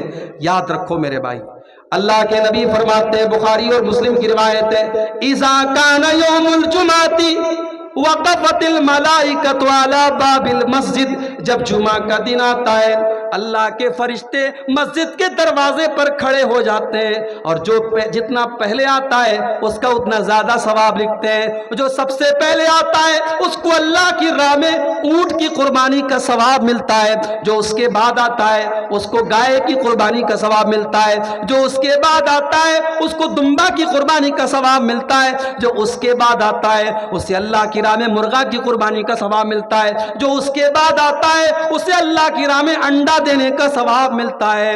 لیکن جب امام صاحب آتے ہیں اور خطبہ شروع ہو جاتا ہے، اللہ کے نبی فرماتے ہیں تَوَوْا صُحُفَهُمْ، فرشتے اپنے رجسٹر کو بند کر دیتے ہیں۔ جزاک اللہ خیر۔ فرشتے اپنے رجسٹر کو بند کر دیتے ہیں، فرشتے اپنے رجسٹر کو لپیٹ دیتے ہیں، وَسَمِعُوا الذِّكْرَ، اور فرشتے بھی جمعہ کا خطبہ سننے لگتے ہیں۔ کتنے بد نصیب ہیں وہ لوگ جو امام کا خطبہ شروع ہونے کے بعد مسجد آتے ہیں۔ اللہ کے فرشتے ثواب لکھنے کے لیے مسجد کے گیٹ پر کھڑے ہوئے ہیں، ثواب لکھ رہے ہیں، اور ہم اتنے بڑے بد نصیب ہیں، ہمیں ثواب نہیں چاہیے، ہم ثواب سے اپنے آپ کو محروم کر رہے ہیں۔ میرے بھائیوں، کوشش کرو جمعہ کے دن پہلے مسجد میں آنے کی، سارے کام کو پہلے نپٹا دو، آدھا گھنٹہ پہلے، 1 گھنٹہ پہلے، جتنا پہلے ہو سکے آ جاؤ، جو جتنا پہلے آئے گا اس کو اتنا زیادہ ثواب ملے گا۔ تو جمعہ کے دن پہلے آنے پر بھی فرشتوں کی دعائیں ملیں گی اور فرشتوں کا ثواب ہمیں اور آپ کو ملے گا۔ اب کتنی چیز ہو گئی؟ 8 ہو گئی۔ نمبر 9، 9ویں چیز، اپنے مسلمان بھائی کی پیٹھ کے پیچھے اس کے لیے دعا کرنا۔ اپنے مسلمان بھائی کی غیر موجودگی میں اس کے لیے دعا کرنا، اس سے بھی فرشتے کی دعا آپ کو ملے گی۔ اللہ کے پیارے نبی صلی اللہ علیہ وسلم فرماتے ہیں ما من عبد مسلم یدعو لاخیہ بظہر الغیب، جب بھی بندہ اپنے مسلمان بھائی کے پیٹھ کے پیچھے اس کے لیے دعا کرتا ہے، جب اپنے مسلمان بھائی کی پیٹھ کے پیچھے دعا کرتا ہے، اس کے بغل میں ایک فرشتے کو اللہ تعالیٰ مقرر کر دیتا ہے، اور یہ جو بھی دعا کرتا ہے فرشتہ کہتا ہے آمین۔ مثال کے طور پر آپ نے اپنے بھائی کے حق میں دعا کی، اے اللہ تو میرے بھائی کو صحت دے دے، فرشتہ کہتا ہے آمین وَلَكَ بِمِثْلِ، اور فرشتہ کہتا ہے تیری بھی صحت اللہ اچھی کر دے۔ آپ دعا کرتے اے اللہ میرے بھائی کے کاروبار میں برکت دے دے، فرشتہ کہتا ہے آمین اللہ تیرے کاروبار میں بھی برکت دے دے۔ میرے پیارے ساتھیوں، جس دعا پر فرشتہ آمین کہہ دے اور فرشتہ بھی اس دعا میں شامل ہو جائے، سوچو اس دعا کی اہمیت کتنی زیادہ ہے۔ اپنے مسلمان بھائی کی پیٹھ کے پیچھے اس کے لیے دعا کیا کرو، سامنے سے نہیں۔ یہاں تو سامنے سے ہو رہی ہے، سامنے سے لوگ دعا کرواتے ہیں، پیٹھ پیچھے، وہ سامنے نہیں ہے، موجود نہیں ہے، پیٹھ پیچھے اگر آپ دعا کریں گے تو اللہ کے پیارے نبی صلی اللہ علیہ وسلم نے فرمایا کہ اس دعا کی برکت یہ ہوگی کہ فرشتہ آپ کے لیے دعا کرے گا۔ تو کتنی چیزیں ہو گئی؟ 9 چیزیں۔ نمبر 10، اپنے مسلمان بھائی سے ملاقات کرنے کے لیے اگر کوئی جاتا ہے، اپنے مسلمان بھائی سے ملاقات کرنے کے لیے اگر کوئی جاتا ہے، کوئی مطلب نہیں ہے، کوئی مقصد نہیں ہے، صرف اللہ تعالیٰ کے لیے اس کو راضی کرنے کے لیے اگر کوئی اپنے مسلمان بھائی سے ملنے کے لیے جاتا ہے۔ آج کے دور میں کون جاتا ہے بھائی؟ آج کے دور میں تو کوئی 2 منٹ کسی سے بات بھی کرتا ہے تو اس کے پیچھے بھی کوئی مطلب ہوتا ہے۔ اللہ کے پیارے نبی صلی اللہ علیہ وسلم فرماتے ہیں ان رجلا زار اخا لہ، ایک مسلمان اپنے بھائی سے ملنے کے لیے جا رہا تھا، اللہ تعالیٰ نے راستے میں ایک فرشتے کو بھیج دیا۔ فرشتے نے روکا، کہا بھائی کہاں جا رہے ہو؟ کہا اپنے فلاں بھائی سے ملنے فلاں گاؤں میں جا رہا ہوں۔ فرشتے نے پوچھا کہ حل لک من نعمت تربھا، کیا اس کا کوئی احسان ہے جو تم اتارنے جا رہے ہو؟ کیا اس کا تمہارے اوپر کوئی احسان ہے جو تم اتارنے جا رہے ہو؟ کیا کوئی کام ہے؟ کیا کوئی مطلب ہے؟ کہا نہیں، کوئی مطلب نہیں ہے، کوئی کام نہیں ہے، میں تو صرف اللہ تعالیٰ کی رضا کے لیے اس کو راضی کرنے کے لیے جا رہا ہوں۔ میں اس لیے جا رہا ہوں کیونکہ میں اللہ تعالیٰ کے لیے محبت کرتا ہوں اپنے بھائی سے۔ میرے پیارے ساتھیوں، میں بنارس کا رہنے والا، میں یو پی کا رہنے والا، آپ بہار کے سیمانچل کے رہنے والے، ہمارے اور آپ کے بیچ میں 500 کلومیٹر کی دوری ہے، لیکن آپ مجھ سے محبت کرتے ہیں۔ رات کے 2:30 بجے 3 بجے آپ بیٹھ کر کے میری تقریر سن رہے ہیں، اس لیے کیونکہ میں آپ کے سامنے قرآن پڑھ رہا ہوں، نبی کی حدیثوں کو پڑھ رہا ہوں۔ اگر آپ واقعی میں آپ اس لیے محبت کرتے ہیں کیونکہ اللہ کے دین کی بات ہو رہی ہے، اللہ کی بات ہو رہی ہے، اگر یہ محبت واقعی میں اللہ کے لیے لیے ہو رہی ہے، اس محبت پر بھی آپ کو ثواب ملے گا۔ اللہ کے پیارے نبی فرماتے ہیں فرشتے سے وہ انسان کہتا ہے میں اپنے بھائی سے محبت کرتا ہوں اللہ کے لیے، کوئی پیسے کا معاملہ نہیں ہے، کوئی بزنس کا معاملہ نہیں ہے، کوئی احسان کا معاملہ نہیں ہے، صرف اللہ تعالیٰ کے لیے محبت کرتا ہوں۔ فرشتہ کہتا ہے اے مسلمان، میں اللہ تعالیٰ کی طرف سے فرشتہ ہوں اور میں تجھ کو یہ بتانے آیا ہوں کہ جب تو اللہ تعالیٰ کے لیے اس سے محبت کر رہا ہے تو اللہ تعالیٰ بھی تجھ سے محبت کرتا ہے۔ اللہ بھی تجھ سے محبت کرتا ہے۔ جب آپ کسی سے اللہ کے لیے محبت کریں گے تو اللہ بھی آپ سے سچی محبت کرے گا، اور جس سے اللہ سچی محبت کرے گا اس کی خوش نصیبی کا کیا کہنا، اس کی خوش قسمتی کا کیا کہنا۔ تو میرے بھائیوں، یہ 10ویں چیز ہے، اگر اس پر ہم عمل کریں گے انشاءاللہ اللہ کے فرشتے اتریں گے اور ہمارے لیے جو ہے وہ ہمیں خوشخبری سنائیں گے اور ہماری اللہ تعالیٰ کے ہماری بخشش کی دعا کریں گے۔ اور آگے بڑھیے، ایک اور کام ہے جو کام آج کے جلسے میں آپ نے بہت کیا ہے، اللہ کی راہ میں خرچ کرنا۔ اللہ کی راہ میں خرچ کرنا یہ بھی بہت بڑا کام ہے، اور اللہ کی راہ میں خرچ کرنے والے کے لیے بھی فرشتے دعا کرتے ہیں۔ اللہ کے پیارے نبی صلی اللہ علیہ وسلم فرماتے ہیں کہ جب بندہ صبح کرتا ہے تو 2 فرشتے دعا کرتے ہیں۔ ایک فرشتہ کہتا ہے اللہم آت منفقا خلفا، اے اللہ جو تیری راہ میں خرچ کرتا ہے، جو تیری راہ میں دان دیتا ہے، جو تیری راہ میں چندہ دیتا ہے، جو تیری راہ میں مدد کرتا ہے، اے اللہ تو اس کے مال میں برکت عطا فرما، تو اس کو اور مال عطا فرما۔ اور دوسرا فرشتہ کہتا ہے اللہم آت ممسکا تلفا، اے اللہ جو تیری راہ میں نہیں دیتا ہے، اے اللہ تو اس کے مال کو برباد کر دے، اے اللہ اس کے مال میں تو برکت مت دے۔ میرے پیارے ساتھیوں، اگر اللہ نے آپ کو دولت سے نوازا ہے، اگر مال سے نوازا ہے، اللہ کی راہ میں خرچ کیا کرو۔ یہاں قبرستان کا جلسہ ہوا ہے، قبرستان کے لیے چندے کے لیے جلسہ ہوا ہے، آپ ہی کے آخری ٹھکانے کے لیے چندہ ہو رہا ہے، یہاں پر بھی آپ خرچ کیجئے۔ جہاں پر بھی پیسہ دینے سے اللہ راضی ہوتا ہے وہاں پر آپ مال خرچ کیجئے۔ مال اللہ کی راہ میں خرچ کرنے سے بھی فرشتہ آپ کے لیے دعا کرے گا۔ ایک اور کام ہے، تہجد کی نماز پڑھنے سے بھی فرشتے اترتے ہیں زمین کے اوپر۔ شکریہ بیٹا، جزاک اللہ خیر۔ تہجد کی نماز پڑھنے والے کے لیے بھی فرشتے اترا کرتے ہیں۔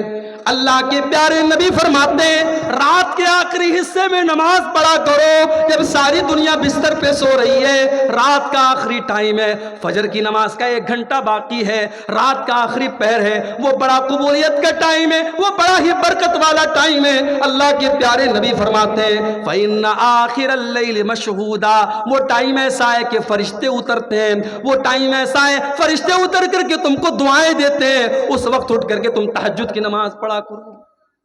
تہجد کون پڑھتا ہے بھائی؟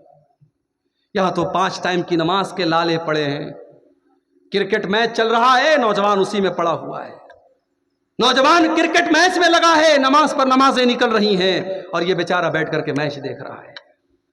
میرے نوجوان ساتھیوں، 5 ٹائم کی نماز تو پڑھنا ہی ہے، رات کے آخری حصے میں اٹھ کر کے جب دنیا والے بستر پہ سوئے پڑے ہوں اس وقت اٹھ کر کے کوئی اللہ کی بارگاہ میں جب تہجد کی نماز پڑھتا ہے، یہ نماز اللہ کو بہت پیاری ہے، یہ نماز اللہ کو بہت پسند ہے۔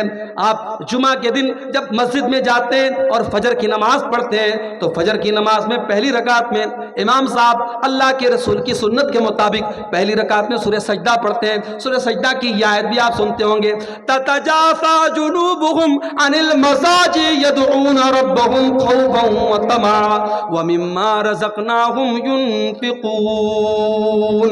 اللہ کے وہ بندے جب رات میں لوگ اپنے بستروں پر سوئے رہتے ہیں، وہ بستروں سے الگ کھڑے ہو کر کے اللہ کی بارگاہ میں سجدہ کرتے رہتے ہیں، اللہ سے دعائیں کرتے رہتے ہیں، اللہ سے مانگتے رہتے ہیں۔ اللہ فرماتا ہے فلا تعلم نفس ما اخفي لهم من قرة اعين جزاء بما كانوا يعملون۔ میرے وہ تہجد پڑھنے والے، میرے وہ قیام اللیل کرنے والے بندے جو دنیا سے چھپ کر کے میری عبادت کر رہے ہیں، میں نے جنت میں ان کے لیے کیا کیا چھپا کے رکھا ہے کسی کو نہیں پتا۔ جنت کیسی ہے کوئی نہیں جانتا۔ اللہ نے اپنے تہجد پڑھنے والے بندوں کے لیے جنت میں بہت ساری نعمتوں کو چھپا کر کے رکھا ہے۔ میرے پیارے ساتھیوں، تہجد پڑھا کرو۔ اللہ کے پیارے نبی فرماتے ہیں تہجد کے ٹائم بھی فرشتے اترتے ہیں۔ اور آگے بڑھیے، ایک اور کام کرنے سے بھی فرشتے اترتے ہیں، توبہ کرنا، اللہ تعالیٰ سے معافی مانگنا، اللہ تعالیٰ سے اپنے گناہوں پر رونا، توبہ کرنا۔ بڑا مشہور واقعہ ہے، بنی اسرائیل میں ایک آدمی تھا جو 99 لوگوں کا قاتل تھا۔ اس کے دل میں توبہ کا خیال آیا، وہ اپنے دور کے ایک بہت بڑے نیک آدمی کے پاس گیا، ایک بہت بڑے راہب کے پاس گیا جو بہت نیک تھا، بہت عبادت گزار تھا، مگر عالم نہیں تھا، عالم نہیں تھا، عابد تھا، عالم نہیں تھا۔ وہ 99 لوگوں کا قاتل اس کے پاس گیا اور کہا کہ بھائی میں نے 99 لوگوں کا مرڈر کیا ہے، میں توبہ کرنا چاہتا ہوں، میں اللہ سے معافی مانگنا چاہتا ہوں، حل لی من توبہ، کیا میں توبہ کر سکتا ہوں؟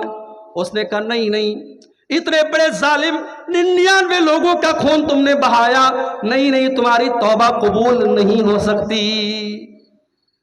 یہ فتویٰ صحیح تھا کہ غلط تھا؟ بولو بھائی، غلط چھیلو کہ صحیح چھیلو؟ غلط چھیلو، اس لیے کیونکہ وہ عالم نہیں تھا، فتویٰ دے رہا تھا لیکن عالم نہیں تھا۔ آج بھی بڑے بڑے مفتی آپ کو انٹرنیٹ پر مل جائیں گے، ask me brother, ask me brother, پوچھو مجھ سے، پوچھو، ابے تیرے پاس ہے کیا کہ تجھ سے پوچھیں ہم؟ پیٹ کوٹ پہن لیا، اسٹیج پر آ گئے، ٹوپی لگا لی تو تم مفتی بن گئے؟ مفتی ایک بڑی ذمہ داری کا کام ہے میرے بھائی۔ بڑے بڑے علماء ہمارے جھارکھنڈ کے بہت بڑے عالم تھے، اللہ بریک رحمت کرے، اللہ مغفرت کرے، انتقال ہو گیا، علامہ عبدالعزیز حقانی رحمۃ اللہ علیہ، بہت بڑے عالم تھے، مفتی تھے، وہ واقعی میں مفتی تھے، پوری زندگی انہوں نے پڑھنے پڑھانے میں گزاری۔ یہاں تو 4 کتابیں آدمی پڑھتا ہے اور مائک ہاتھ میں لے لیتا ہے اور کہتا ہے پوچھو بھائی میں جواب دوں گا۔ مفتی بننا بچوں کا کھیل نہیں ہے میرے بھائی، فتویٰ دینا بچوں کا کھیل نہیں ہے۔ اس لیے میں کہتا ہوں عالم کا کام جاہل کو مت دو میرے بھائی، جو کام عالم کا ہے وہ عالم سے کرواؤ۔ اس 99 لوگوں کے قاتل نے غلط آدمی سے فتویٰ پوچھا، وہ عالم نہیں تھا، راہب تھا، بہت بڑا عبادت گزار تھا مگر عالم نہیں تھا۔ کہا تیری توبہ نہیں قبول ہوگی۔ اس نے کہا جب میری توبہ قبول نہیں ہوگی تو چلو 99 لوگوں کا قتل کیا، ایک اور قتل کر دیتا ہوں۔ اس نے سینچری پوری کر دی، 100 لوگوں کو قتل کر دیا، اس کو بھی مار ڈالا، پھر اس کا دماغ خراب ہو گیا، اس کو بھی مار ڈالا، پھر کچھ دنوں کے بعد پھر اس کے دل میں دل نرم پڑ گیا۔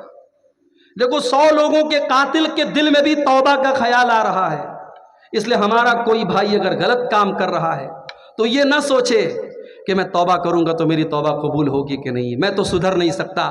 ارے اللہ سے سچی توبہ کرو، جتنا بھی بڑا گنہگار ہے، جتنا بھی بڑا شرابی ہے، بدکار ہے، اللہ سے سچی توبہ کر لو، اللہ معاف کر دے گا۔ 100 لوگوں کا قتل کرنے کے بعد اس ڈاکو کے دل میں توبہ کا خیال آیا۔ اس نے پھر پتا کیا کہ سب سے بڑا عالم کون ہے، اس دور کے سب سے بڑے عالم کے پاس گیا، اس سے جا کر کے کہا قتلت 100 نفس، میں نے 100 لوگوں کا قتل کیا ہے، میں 100 لوگوں کا قاتل ہوں، میں توبہ کرنا چاہتا ہوں، فہل لی من توبہ، کیا میری توبہ قبول ہوگی؟ اب عالم تھا، عالم صحیح فتویٰ دے رہا ہے۔ اس نے کہا من یحول بینک وبین ربک، اگر تو توبہ کرنا چاہتا ہے، اگر تو اللہ سے معافی مانگنا چاہتا ہے تو کون ہے جو تیرے بیچ میں اور اللہ کے بیچ میں رکاوٹ بن سکتا ہے؟ تو بے شک توبہ کر لے، اللہ تیری توبہ کو ضرور قبول کرے گا۔ اس نے کہا تم توبہ کر لو، تمہاری توبہ قبول ہو جائے گی۔ اس نے کہا مجھے توبہ کرنے کے لیے کیا کرنا پڑے گا؟ کہا یہ گاؤں چھوڑنا پڑے گا، یہ بستی چھوڑنی پڑے گی، یہ برے لوگوں کی بستی ہے، یہ چوروں کی بستی ہے، یہ ڈاکوؤں کی بستی ہے۔ پتہ یہ چلا جہاں برائی بہت زیادہ ہونے لگتی ہے وہاں پہ انسان کا توبہ کرنا بھی خطرے سے خالی نہیں ہوتا ہے۔ جہاں بے نمازی زیادہ ہوں گے وہاں انسان کو احساس ہی نہیں ہوگا میں گناہ کر رہا ہوں۔ جہاں نمازی زیادہ ہوں گے وہاں اگر 2-4 لوگ بے نمازی رہیں گے ان کو شرم لگے گی، یار پورا گاؤں نماز پڑھ رہا ہے میں نہیں پڑھ رہا ہوں۔ جہاں شرابی زیادہ رہیں گے وہاں شراب پینے والے کو کوئی خاص برا نہیں لگے گا، لیکن جہاں سب لوگ شراب سے دور ہے وہاں کوئی شراب پیے گا، نشے کی حالت میں ہوگا تو لوگوں کو برا لگے گا۔ تو اس عالم نے کہا تم توبہ کرنا چاہتے ہو تو یہ گاؤں چھوڑ دو اور فلاں بستی میں چلے جاؤ، فلاں گاؤں میں چلے جاؤ، وہاں اللہ کے نیک بندے رہتے ہیں۔ اس سے پتا چلا انسان کے اوپر صحبت کا اثر پڑتا ہے۔ اسی لیے میرے نوجوان ساتھیوں اچھے لوگوں کے ساتھ رہا کرو، صحبت کا اثر پڑتا ہے۔ اللہ کے پیارے نبی نے ایک حدیث میں کہا کہ اچھی اور بری صحبت کی مثال ایسی ہے جیسے عطر بیچنے والا ہوتا ہے اور لوہار میں بٹی میں کام کرنے والا لوہار ہوتا ہے. عطر بیچنے والا، پرفیوم بیچنے والا، اس کے پاس آپ بیٹھیں گے تو یا تو آپ عطر خریدیں گے، پرفیوم خریدیں گے، یا آپ کے کپڑے سے خوشبو آئے گی، اور بھٹی میں آپ جا کر کے بیٹھیں گے تو چنگاری اٹھے گی، آپ کا کپڑا جلے گا، یا کم سے کم بدبو آپ کو محسوس ہوگی. تو اچھے لوگوں کے ساتھ رہا کرو. اب وہ 100 لوگوں کا قاتل برے لوگوں کی بستی چھوڑ کے نیک لوگوں کی بستی میں جانے لگا. ابھی آدھے راستے میں پہنچا تھا، اس کے انتقال کا ٹائم آ گیا. اس کی روح کو قبض کرنے کے لیے عذاب کے فرشتے بھی زمین پر آ گئے، رحمت کے فرشتے بھی زمین پر آ گئے. عذاب کے فرشتوں کا کہنا تھا یہ 100 لوگوں کا قاتل ہے، اس لیے اس کی روح کو قبض کرنے کا ادھیکار ہم کو ہے. رحمت کے فرشتوں نے کہا یہ توبہ کرنے کے ارادے سے جا رہا تھا، اس کی روح کو ہم لے کر کے جائیں گے. دونوں میں اختلاف ہونے لگا. اللہ نے ایک تیسرے فرشتے کو بھیجا. تیسرا فرشتہ انسان کی شکل میں آیا. ان دونوں کو جھگڑتے دیکھا. کہا کیا بات ہے بھائی؟ کہا میں عذاب کا فرشتہ ہوں، یہ رحمت کا فرشتہ ہے، اور یہ انسان جو مرا ہے یہ 100 لوگوں کا قاتل ہے، اور یہ مسئلہ ہمارے ساتھ ہے. تیسرے فرشتے نے کہا ایک کام کرو، تم لوگ تو فرشتے ہو، تمہارے لیے کوئی مشکل کام نہیں، تم راستے کو ناپ لو، راستے کا میزرمنٹ کر لو. اگر یہ برے لوگوں کی بستی سے زیادہ قریب ہے تو عذاب کا فرشتہ لے کے جائے گا، اور اگر نیک لوگوں کی بستی سے زیادہ قریب ہے تو رحمت کا فرشتہ لے کر کے جائے گا. اللہ کے رسول صلی اللہ علیہ وسلم فرماتے، بخاری کے الفاظ ہیں، فرشتوں نے راستے کو ناپا تو وہ انسان صرف ایک بالشت، یہ جو ہمارے پنجے کا ناپ ہے، اس کو آپ کے کیا بولتے ہیں؟ بتا. ہمارے میں بتا ہی بولتے ہیں. ایک بتا وہ قریب تھا، کہاں؟ نیک لوگوں کی بستی. ایک بتا، صرف ایک بتا قریب تھا. یعنی اگر ایک بتا پہلے وہ مرا ہوتا تو وہ عذاب کا فرشتہ لے کے جاتا. وہ ایک بتا قریب تھا نیک لوگوں کی بستی کے، رحمت کا فرشتہ اس کو لے کر کے گیا. اس حدیث سے یہ مسئلہ بھی پتا چلا کہ اگر انسان سچی توبہ کرے گا تو رحمت کا فرشتہ اس کو لے کر کے جائے گا. دعا کرو اللہ ہم سب کو زندگی میں سچی توبہ کرنے کی توفیق عطا فرمائے. میرے بھائیوں، موت کا کوئی ٹھکانہ نہیں ہے. پچھلے 2 مہینوں میں بنارس میں میرے اپنے جاننے والوں میں 10 لوگ کینسر کے مریض پائے گئے. 10 لوگ کینسر کے مریض پائے گئے، اور کینسر کا مرض اتنا خطرناک ہے کہ جس مریض کو پتا چل جائے کہ مجھے کینسر ہے وہ بیچارہ تو آدھا تو ویسے ہی مر جاتا ہے. علاج اور ٹریٹمنٹ تو بڑی بات کی بات ہے. 10 لوگوں کو میں نے دیکھا ہے، اور 10 میں سے 3 لوگوں کا انتقال ہو چکا ہے. کوئی گارنٹی نہیں ہے کب کس کو کیا ہو جائے. میرے بھائیوں، زندگی کے جتنے لمحے ہمیں ملے ہیں اللہ سے سچی توبہ کر لو. میرے بھائیوں، آخری چیز بیان کر رہا ہوں، 15ویں چیز جس پر فرشتے اللہ کے اترتے ہیں. اگر کوئی انسان علم طلب کرنے کے لیے نکلتا ہے، علم دین حاصل کرنے کے لیے نکلتا ہے، اس کے لیے بھی فرشتے اترتے ہیں. اللہ کے پیارے نبی فرماتے ہیں، من سلک طریقا یلتمس فیہ علما سہل اللہ لہ بہ طریقا الی الجنہ. جو انسان علم دین حاصل کرنے کے لیے جاتا ہے وہ جنت کے راستے پہ نکلتا ہے. وَإِنَّ الْمَلَائِكَةَ، اور فرشتے، اللہ کے نبی فرماتے ہیں فرشتے اپنے پروں کو بچھا لیتے ہیں طالب علم کے لیے. فرشتوں کو پسند آتا ہے کہ بیچارہ یہ علم دین سیکھنے جا رہا ہے. وَإِنَّ الْعَالِمَ لَيَسْتَغْفِرُ لَهُ مَنْ فِي السَّمَاوَاتِ وَالْأَرْضِ، اور عالم کے لیے آسمان اور زمین کی ساری مخلوقات اس کی مغفرت کی دعا کرتی ہیں. یہاں تک کہ پانی کے اندر جو مچھلیاں ہوتی ہیں وہ بھی عالم کے لیے دعا کرتی کہ اے اللہ یہ تیرے دین کا عالم ہے، یہ قرآن و سنت کا جانکار ہے، اللہ اس کو معاف کر دے. مچھلیاں بھی اس کے لیے دعا کرتی ہیں. اور علماء نبیوں کے وارث ہیں. نبی اپنے بعد مال چھوڑ کے نہیں جاتے، پیسہ چھوڑ کے نہیں جاتے. نبیوں کی وراثت علم ہوتی ہے، اور یہ علم کی وراثت علماء کو ملی ہے. اس لیے میرے بھائی، علماء کی قدر کرو، طلباء کی قدر کرو، اور جو صحیح معنوں میں عالم ہیں فرشتے اس سے خوش ہوتے ہیں اور فرشتے اس کو دعا دیتے ہیں. یہ چند چیزیں میں نے آپ کے سامنے بیان کی. یہ کوئی بھائی کا سوال آیا ہے کہ آپ نے تقریر کے دوران کہا کہ پاک ہو کر سونا چاہیے، تو کیا پاک سے مراد وضو کرنا ہے؟ وضو کو ہر پاک ہونا کہتے ہیں، اس لیے بریلوی لوگ کہتے ہیں کہ وضو کر کے قرآن کو چھونا چاہیے.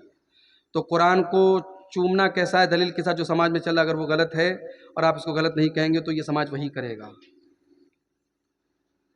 اچھا، تو پہلا یہ سوال ہے کہ جو حدیث میں آیا ہے کہ پاک ہو کر کے سونا ہے، تو کیا اس سے مراد وضو کر کے سونا ہے؟ بالکل اس سے مراد وضو کر کے سونا ہے، اور یہ تو اللہ کے رسول کی سنت بھی تھی.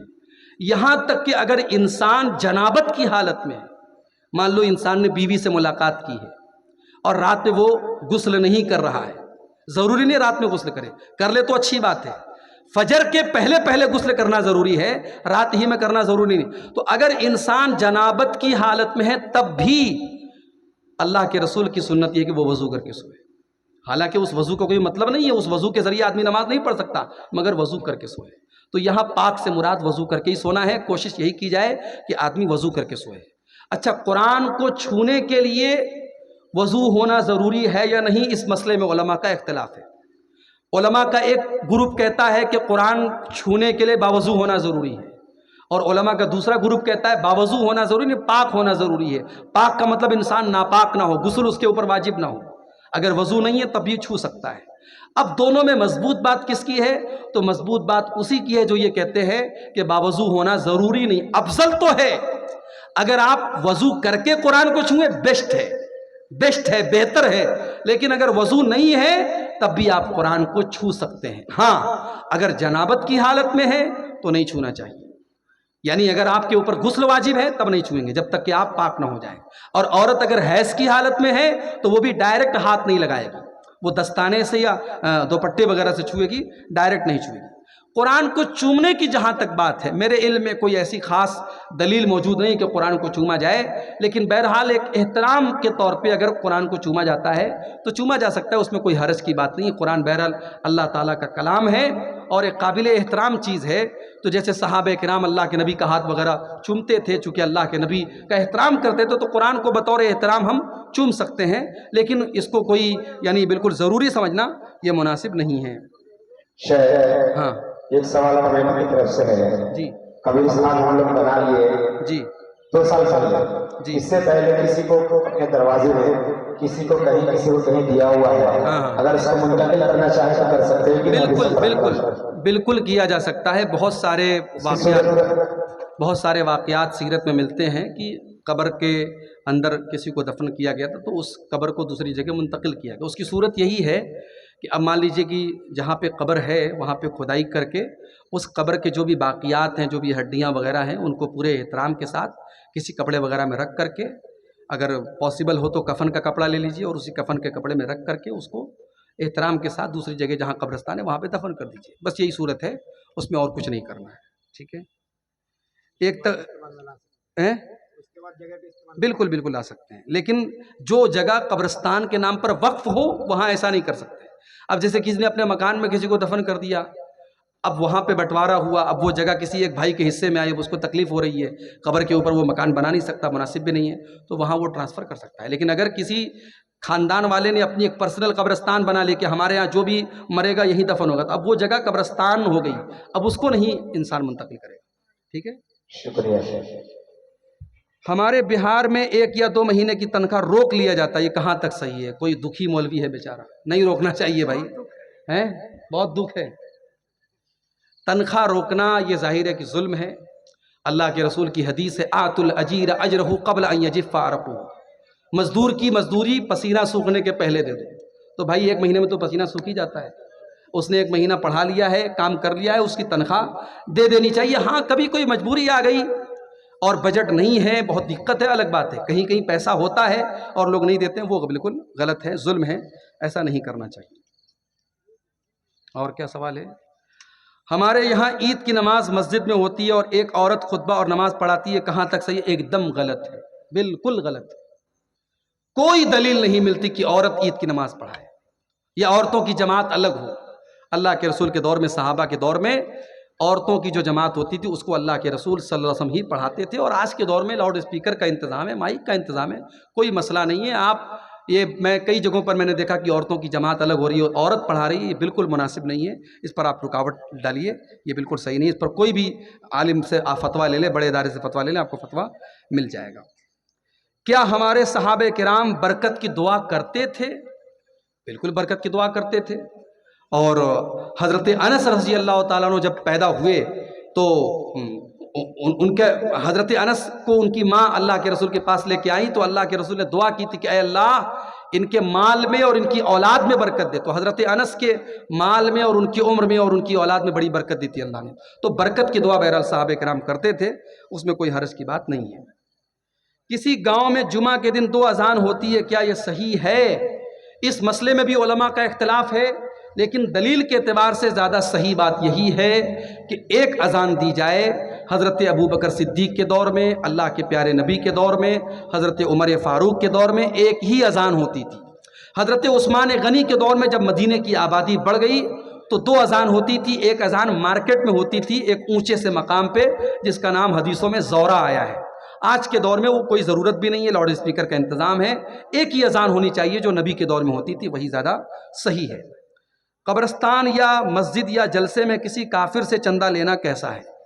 لیا جا سکتا ہے, مگر اگر کوئی غیر مسلم ایسا ہے جس کے بارے میں آپ کو یہ معلوم ہے کہ اس کی ساری کمائی حرام کی ہے, اگر مکس ہے تب تو لیا جا سکتا ہے.